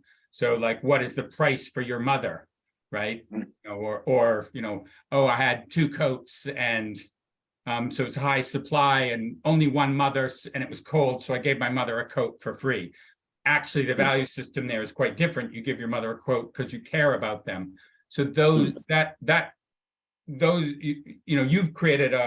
tried to wall off of one value system from another value system. So I think there's also a lot of work within David Graeber that talks about stratified money systems and how every money system is performed by the actors who interact within it. And that is, and then largely his book Debt is about how one value system overcomes another value system through using debt. But I think that that book has a lot for you to look at, and particularly chapter 5 is the easiest way to get into it. Sure, I think we've all had a bit of a read, but it's one of those things where you can always go back and read it with new eyes and see new things. So yeah, I'll go back in the next week and have a look at chapter 5 of Grave. I've got it on the shelf. I would say one of the things that we have incorporated that is consistent with what you just said is that in critiquing profit as the key to value and suggesting something else, we're not suggesting there needs to be a singular something else. I mean, ultimately, probably there is going to be an index of indices that will make everything measurable across a network. But to a large extent, this network can operate with multiple conceptions of value running that will, the different agents in their staking activities, in their buying and selling activities, they'll gravitate to different parts of the network, and it can tolerate having different conceptions of value coexisting. It's only at certain levels that there needs to be network-wide commensuration. But yeah, I'll have another look at Graver, and that's a really useful suggestion. Thank you.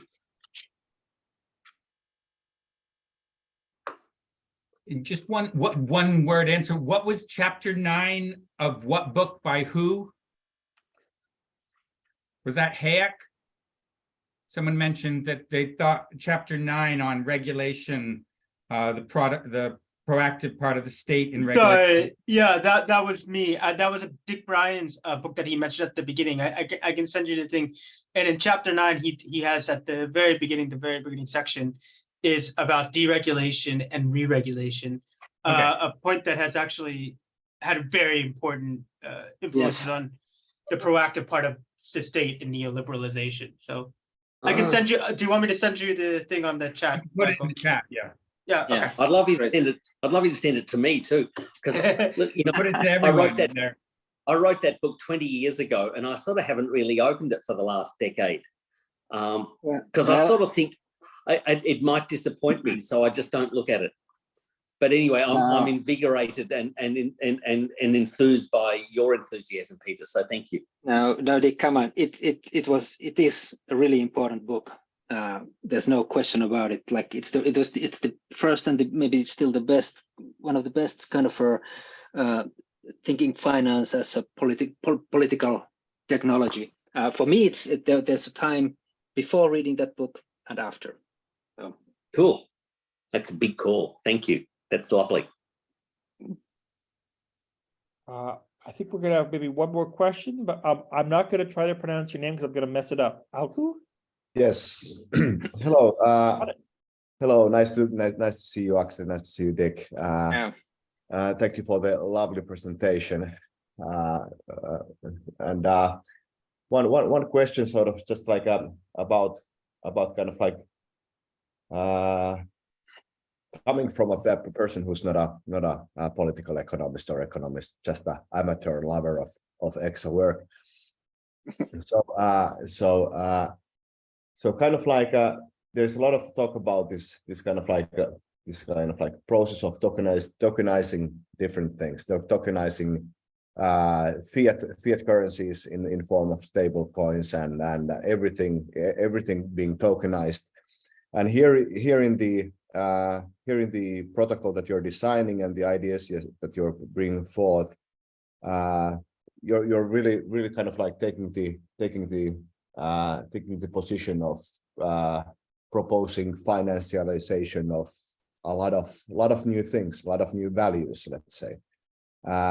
So kind of like this idea of bringing everything, everything, or like let's say more things in balance books and in the realm of accounting and in the realm of tokens and in the realms of checks and balances and so forth. at one point of view, you know, feels super liberating, and kind of like we're reading some of your articles and works, kind of like liberating from this old system of value, profit oriented system of value of capitalism. But on the other hand, it's still kind of like boiling new things down to a number. It's kind of like this capturing, like leveraging the power of the capturing machine of numbers and of symbols even further and deeper into our lives, and kind of like inventing a number for Michael's mom's value and things like that. So kind of like I would like to hear something about kind of like, does it need to have a limit where you can bring this kind of like the realm of accounting or checks and balances, numbers, tokens, or, you know, is it without a danger? Is it something that's sort of wanted and it's a dream come true? Nothing else. Thank you so much. Hey, that's a really important issue to address, but because I'm sure there are people out there who would see that we're just creating a new form of commodity fetishism. You know, that everything can be pumped through the market, and so there are several responses to that. One is to say that a whole lot of stuff doesn't have to go through the market. That's the same in capitalism as well. But what's perhaps important here is to say that if you want to claim to be producing value, and it's an important claim to make to be producing value, you've got to put your money where your mouth is. You've got to be able to make a proposition that says you are doing something socially useful. And there are a whole lot of economic activities that we would say are socially useful that aren't profitable, but that's not to say that they shouldn't have to make some social claims to contribution in order to get a return. So is that commodification? Well, it would be commodification, I guess, if the thing that was being created was a commodity. But if you're saying, you know, my investment is that I want to provide meals to homeless people out of a food van, and I believe that's a productive thing to do, and I'm inviting you and other people to stake this exercise, and here is my claim to creating value, that I will produce this many meals, that it will have this effect on the well-being of these homeless people. So an output and some social outcomes. And I think to say the deal is that if you want to get remunerated for it, you want to get rewarded for it, you've got to make a claim and it's got to be measurable. I think it's challenging, but I think it's challenging in a really interesting and creative way. That in a sense, we shouldn't be scared of measuring. We shouldn't be saying things are reducible simply to a measure and nothing counts except the measurement. But the idea that we can measure the social is, I think, part of the package of saying, if you want to measure differently, if you want to recognize value creation differently, then sorry, it's got to be measurable. Is it commodification? If it's not driven by profit, but driven by social monitoring of what's socially useful, I think it's, in a sense, the opposite of commodification. It's actually, you know, in that quote I gave at the end of my talk, that Marx was talking about free associated people involved in planning. Well, I don't think you can plan without numbers, you know, to make a sweeping social statement, at least at scale. So I'd say that's the deal that's got to be done. You've got to be prepared to say, I think things should be measured. Proxy measures, fine. we're not giving total meaning to something through its measurement, but it does have to have a measurable dimension.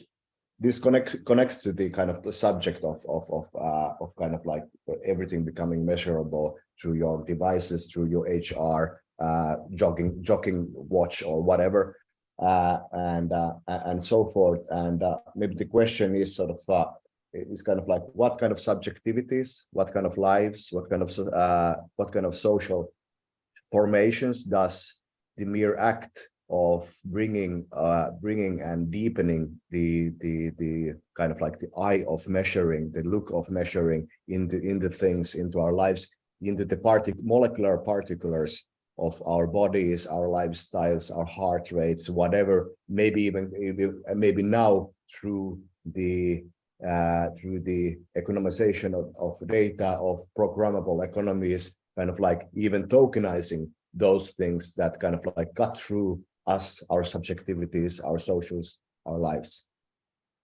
Yeah, I recognize that challenge. Yeah, Akseli.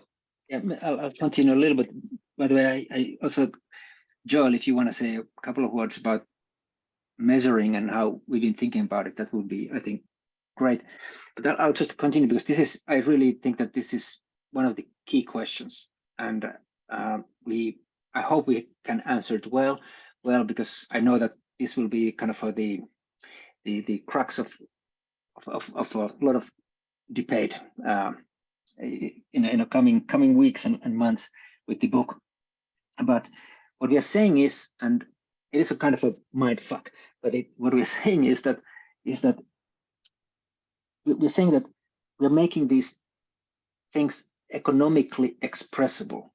So it means that you can make new kinds of things that are not, I mean, basically our economic organization is kind of bound by the language which we're using to conceive it.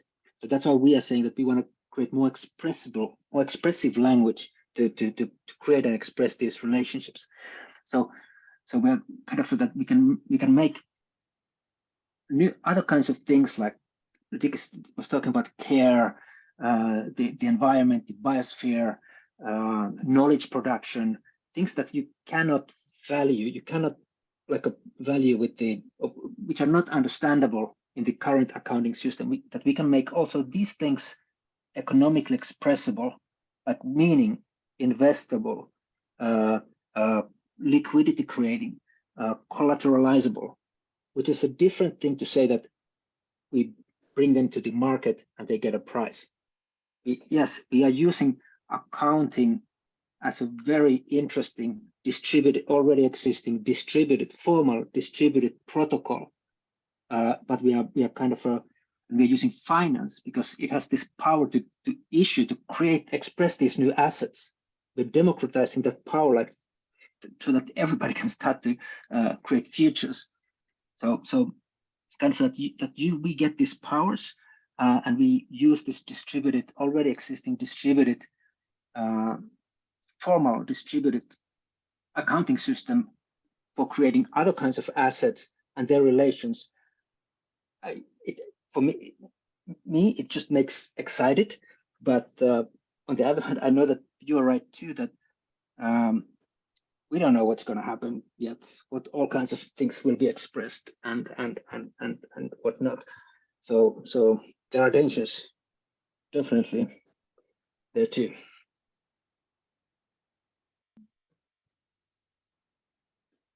Cool. Well, what I'm going to do, if it's okay, is I'm going to let's call it into the formal session, and thank you too. But I'll keep the call open if people want to keep chatting, in part because I'm going to go grab some lunch and be back in 2 minutes. Is that okay? Sure. Okay, cool. Yeah. And I can also tell, I mean, already, hey, thank you. Really good questions, and quality of conversation, I think, was from your side really good. I would be really happy to get up like an email list or something that we could maybe share some other materials we've just created in addition to the book, and kind of welcome. We need all the good people to work on this. We're just beginning. Cool. Yeah. And I think it's the broader conversations there, for instance, the ways that even the way we teach at Essex is being reshaped around rethinking value, rethinking organization, not exactly like you're doing it, but I would say maybe Peter will agree or disagree along somewhat similar lines. No, absolutely. I mean, we have a first year module for all 700 business students in which actually we present a lot of these theories and ask them very strongly to understand the relationship between values and value creation. So absolutely. I wanted to just, if it's all right, if people are willing to continue the conversation, I think, and I think Aku, your question was very important. And I wanted to kind of reframe it because it's something that wasn't really spoken about today during the talk, though I think it's an important part, is that, you know, it's a transitional thing, but I think a lot of what we're talking about is economies of scarcity versus economies of abundance. So I think in some of the ways in which you're speaking about, it might be interesting, and I mean this genuinely, to think about what is the process epistemologically, but also affectively, and I'm not going to be esoteric now, like what's it like to have quantification of value in those areas of your life that don't feel like they're based on lack and competition, right? Does it create the same type of affective economy? And I think that, you know, that hits people in a lot of different ways, right? But it's something in which I think we should do more of, because I think sometimes we can make, or we begin almost, and I think you're right, like this is prefigurative utopian thing of like, well, can we quantify or value ourselves towards a better system? And doesn't this just create exactly what you said, types of affective relationships of, you know, essentially trying to win and feeling anxiety that we won't win, and giving fetishism to certain things that aren't necessarily true to what they can do for a community. And I think that's largely true, actually. Like, I think there's a very strong danger of that. And as someone myself who's a very often boring economist, I have to check myself on that a lot, right? But I do have a lot of aspects about thinking that there's a lot to think about. What are those areas in our life that do feel a lot more based on abundance than lack? And in a very genuine way, examine critically, does processes of quantification and value operate in the same affective way? Or does the very fact that it's based on a different set of social economic ontologies, in this case abundance, actually change what they're doing in many ways and change how they're used? And it's something that I think about a lot, because I have that same fear that, you know, you said, and also I would just share on a very basic, I think there's parts of like when I get very, like Sam brought this up around community, when I start getting politically cynical, you know, it's a very easy way in which, as someone who's a very boring person, I like to think about, okay, I'm going to make a very nice model, and I can start, and I like thinking about designing markets, like TikTok, about it, because it gives a sense of control, right, in a very uncontrollable world. So I do put my cards on the table, that that's a way in which I deal with my anxiety, and probably speaks to some ways in which I'm a bit on the spectrum in a lot of ways, in the sense that that makes me feel less anxious. But I do think that it is important. And I think that if you think about those areas of our life that kind of are based on abundance, we can see that quantification of value can be experienced differently and in ways that are not based on scarcity. I mean, I'm hopeful of that and optimistic of that. Oh yeah. So one of the examples we use kind of frequently is that also to think about this other measures is kind of for the value of an idea, of knowledge. Like what makes knowledge valuable? Well, an idea valuable. Well, if it gets like used in multiple different ways, if people imitate it, if they tweak it and they fork it and use it, and it just like starts to dissipate or disseminate everywhere. If people give subjective interpretations of it, kind of which are basically subjective investments to the idea, then that means that it's valuable. So it's kind of a different paradigm of thinking the value and also measuring it. So it's more like how many times it gets shared, how many times it gets forked, how many times it gets like forked and transmutated into something else than a value paradigm that is based on like a hiding the source code or restricting the access to knowledge. And it's like on this level that it, I think, becomes quite understandable that it's doable. Maybe just thrown in a comment about kind of like sort of the measuring the unmeasurable, and if you measure too much, then you open up what you've measured for the people who can flow into your financial system and find a way to manipulate it to kind of grab hold of that and put those people in debt, and pretty soon you've actually had to sell your mother. I guess what I might say is if you think about this in terms of what ways in which when you're building a system of value that people are making a claim on value, they're making a claim on this makes my community more helpful. So for example, the example of I'm feeding people, the homeless, and I want this to happen. If the system is suddenly unplugged, what then is the result? If the result then is that, well, at the very least, most of those homeless people have nutrition in their stomach from the last 7 weeks, so that they can now deal with their life in another way. The same for political consequences of like a state intervention to say, no, we think this is wrong, we're going to shut it down. Are all the various actors who are participating in that economy now in a better position than they were before that and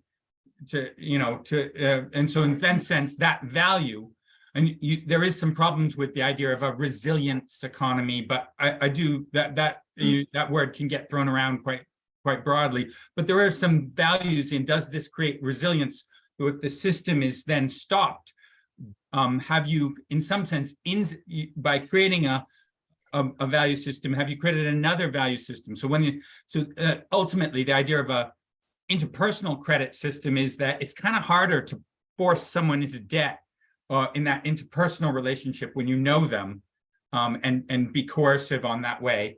And so if you're creating at some level below the whole system an unmeasurable system that is just human relations that continue to exist, then you're there. And likewise for the idea that, oh, this is great, it's really working, the capitalist system we're slowly draining the value out of the capitalist system into a human economy, but in fact, the climate crisis finally catches up with the financial crisis and the entire system collapses, not a state intervention, but actually a state collapse. Where are people at that point? And if your whole system has been built such that the value that is left over at that moment of collapse, you also have a group of people who will buy into this system as a betting on the spread, not just between capitalism and that, but between civilization as under capitalism and the collapse of civilization. Yeah.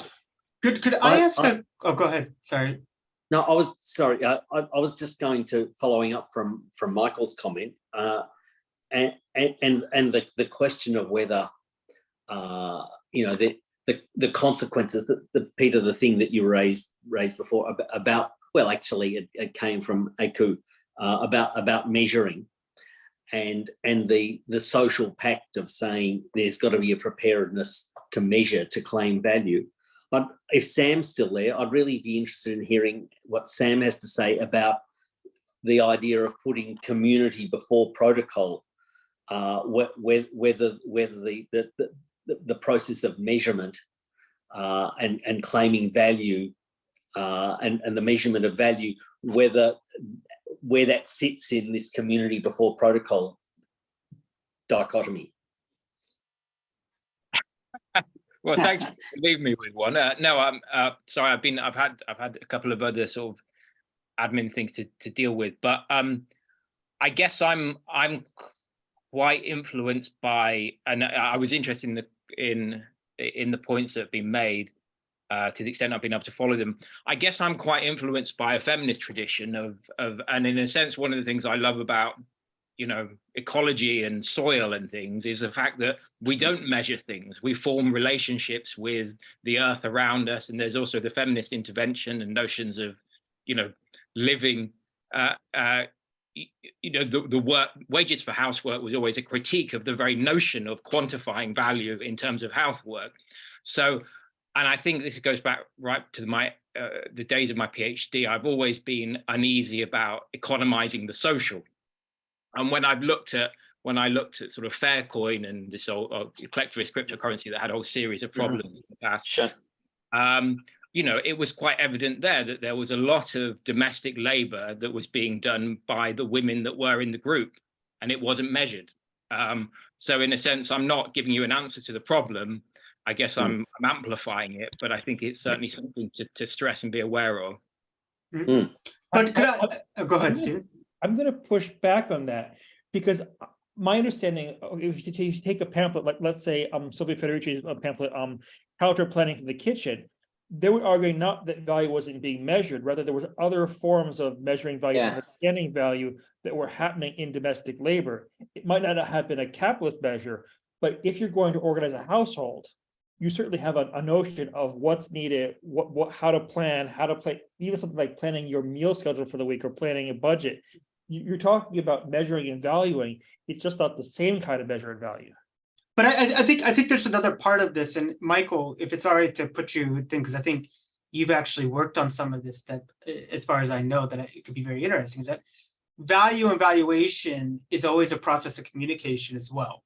So I think about the different genres and narratives of communication around some of these things that are very difficult, as Sam says, to quantify, but also needing to have some quantification. And I think about the public communication that went around some areas that I've worked in recently, like in Northern Ireland, which during the pandemic actually put in place in interface communities, what in another context would look very much like mutual aid anarchist solutions that were based on the fact that they simply didn't have any money, right? And you had two communities. It was the only thing the communities agreed upon was, let's actually have mutual support networks that go across sectarian divides for delivering basic community healthcare needs. And what was interesting from my perspective, and I'm not an expert in this, so I would like to bring Michael, if it's all right to bring in, because maybe you might have something more serious to say, or other people, but was that I could see it as an economist that, like, you know, there was very strong ways, because I was part of this, to kind of try to value this and understand what was measurable and what was not. But a lot of that was also formed in the communication process about telling people, like the exact points that Sam said, like, some things are relational and very difficult to value, but these are the outcomes we're still going to achieve. Also, like, these are things that we need to really pick up on, which is like, who's running the soup kitchens, and does this have like an intersectional thing of making women who are already working 2 jobs have to do another job? How are we going to deal with volunteers with that? And also, here are the things that we can, as Stephen said, like actually measure in ways that traditionally haven't been measured. And here are things that aren't going to be measured, but will be captured in what we're trying to achieve. And it seemed to me that communication was really important in that, and particularly a particular type of public communication, of which, you know, I'm not an expert in, but like, you know, there was a genre of communication that was pretty much local government officials and community leaders were very skilled at, in terms of actually being able, I guess that's the word, like, it had a set of tropes, there was a genre. I would tell them ideas that they had, me and other economists, other people, and they'd say, don't worry about it. At the meeting, this is how we're going to frame it, right? So I thought that was interesting, and I'm not an expert in this, either politically or academically, but that communication aspect seemed to me very important in doing what was a pretty innovative and important policy initiative there. I mean, I think just to hit on this, and it comes back to David Graeber of like the notion that the obligation precedes credit. So we have relations of reciprocity and obligation that we share, and credit and monetization and quantification comes later. And I think you're hitting on some of these themes, but you have got this problem then of what is the labor outside the protocol that does not fit into the measures of the protocol. In a way, and I think that's one of the but Sammy, but it can I just say something quickly? It allows you to like it allows you to like express the message that you want. It's just invent. No, but I'd also say, and I really hesitate to say this for a second, because this is, you know, I've said this privately to someone on the chat. I love his work. It's so inspiring. I get a lot out of it. as a history of economic reality, as it goes to debt and credit, David Graeber, it's a provocation, and he's wrong about that.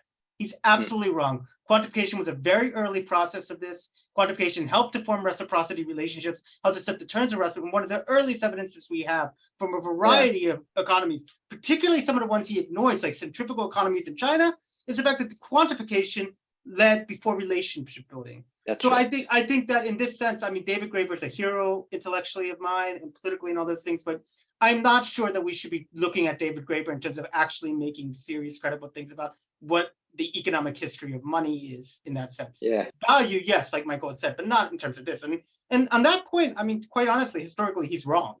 Like, there's no other way. Like, he was incorrect about that. But it was a good provocation for the points that you brought out, right?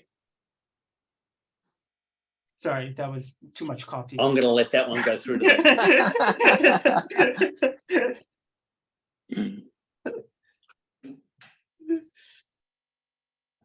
Well, we shouldn't end on my ranting. Can someone say something a lot nicer and more empowering and like, think I'm really sorry, I shouldn't have ranted. That was horrible. It's a complex, No, but it will require more thinking to have something to say about. Hey, maybe I can ask as a closing. So we just received the PDF of the proofs of the book. So we are commenting, making the final corrections there. But then, Stephen, I mean, we are on schedule. We should have the PDF ready and the first physical copies in beginning of May, right? I need to unmute myself. Yeah, I mean, that's the plan. As soon as we get it done, then we'll have physical copies, and then there will be a formal announcement of the book to the book trade for the autumn, just because you need 6 to 7 months of notice for commercial bookstores. Yeah, maybe I can tell a little bit like a support plan here to the end, like what we are planning also for May. Target date 1st of May. Is the... Can I just interrupt at this point?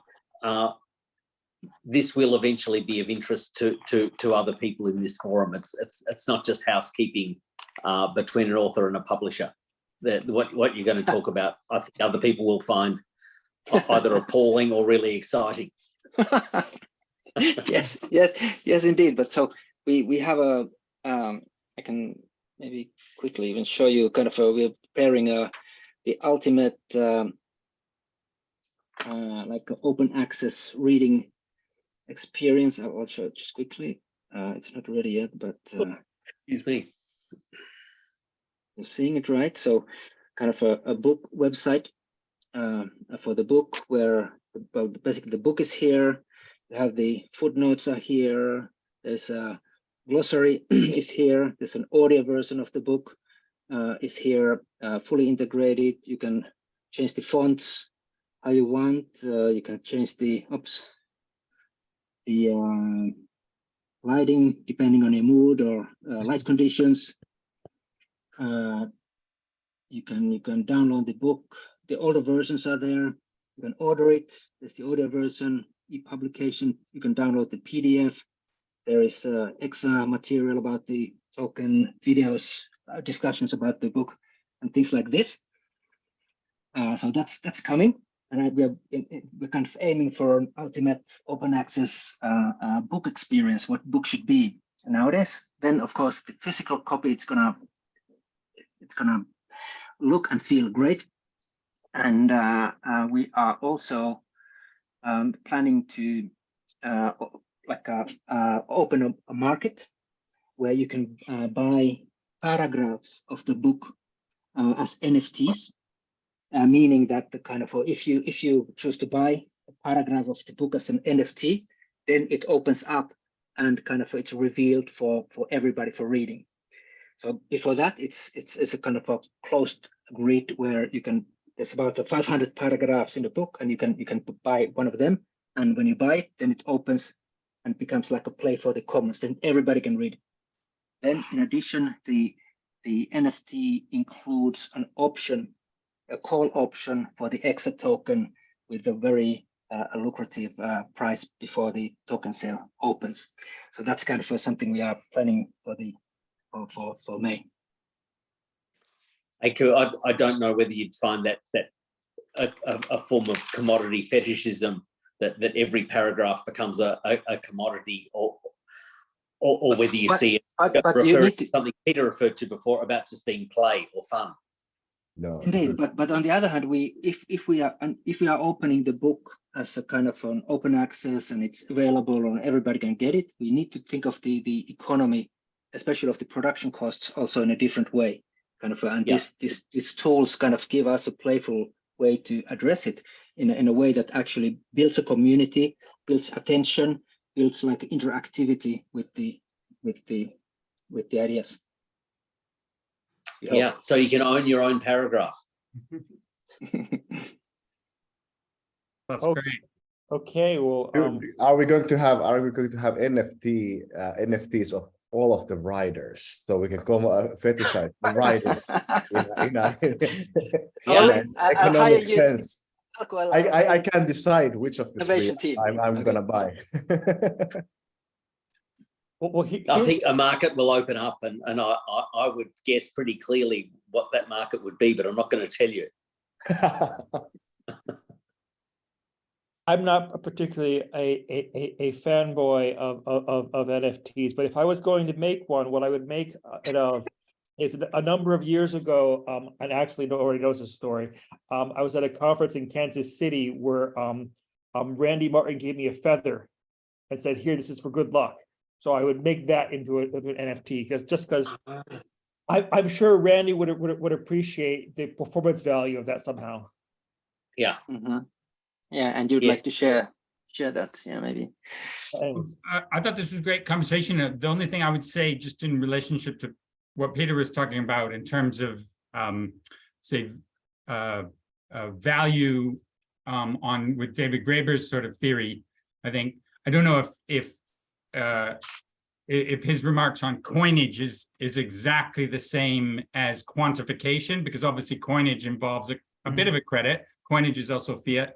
And money obviously has quantification in it and was early quantification. But I guess what he probably has brought to the table is that distinction, that there's slight historical differences in how you use coinage versus money, coinage being a type of money probably, and that relationship has helps you show whether there's a history of the object and some of the social values. And that is part of his argument about that value is performed by multiple actors and some of those types of values. And I think that is very useful to the overall project. And regardless of the history is always going to be debated. But we're also talking here in terms of the future of value and money here. So and I think the NTF thing on that point, Michael, that you brought up, and I shouldn't have ranted so harshly, I apologize, is that I think it's an undervalued part of that book that I always appreciated, which is artifacts are important. And in a sense, going forward, like that was something that is often missed in these discussions, and the performative that you're talking about, and as related to things like coinage, right, are incredibly important in terms of that, and help us also prefigure exactly how we're thinking about it, how we should be thinking about things now, because it's not just an organic relationship of value. So right on. Well, the thing that makes me think, and this is not something for right now, but something we probably could do in the future as a cover thing, is I would like to have an open reading group series around David's first book, towards an anthropological theory of value, which I think is super interesting and not nearly read enough. Yeah. Yeah, sorry. Agreed. Sorry. I like the fact this has suddenly become like a reading group in a bar. That's how it feels like. I mean, one of the things I was going to say is just a couple of points. So, I mean, it takes us back to the dawn of everything, which is the principal point of it is that obviously I've not read the whole thing. I've got about 200 pages in the reading group, but very much a theme is that there are different examples of human organization and behavior throughout history, radically different ones. So the generalizations we make about anything have to be much more circumspect. But that would also be a point here in terms of notions of reciprocal.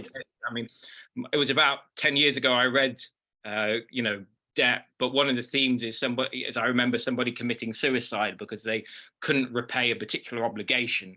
Now you might say that this was in I think in India, but I'd need to double check the sort of the anthropological stories.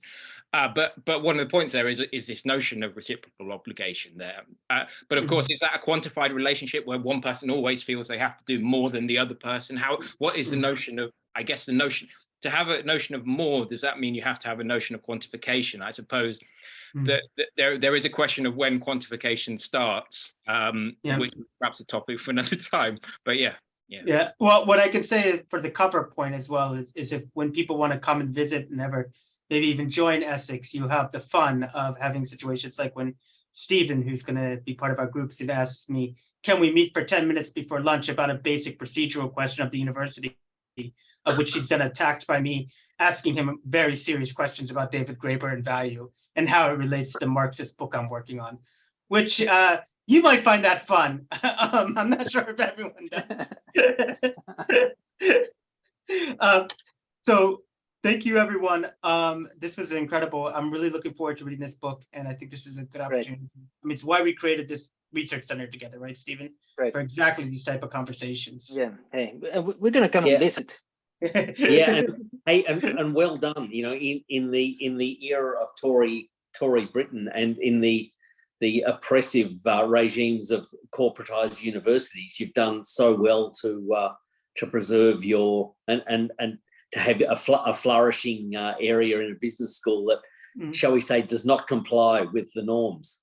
Well, I think that we're really excited about that. And one thing is about, as Sam said, reciprocity. It's based on a principle that Stephen thinks that I think when I get fired, I'm going to live with Stephen. And Stephen thinks that when he gets fired, he's going to come live with me. So what we have is a mutually assured destruction. No, but that is something that I think we take very seriously about how do you create spaces of doing otherwise radically. That allows us to have these types of conversations. So absolutely. And the reference to Randy is just lovely because Randy would so love to have been around in the era of crypto and to be participating in this discussion, and it would be a vastly different discussion, a more elevated discussion were he present. Yeah, maybe you should become a node in the EXA network. Let's talk about that. Yeah, that would be fun. All right, hey, I gotta go too. Thanks, I've got to go to bed. Let's be in touch. Thank you so much. Bye, everyone. Thank you so much. Thanks. See you. Bye.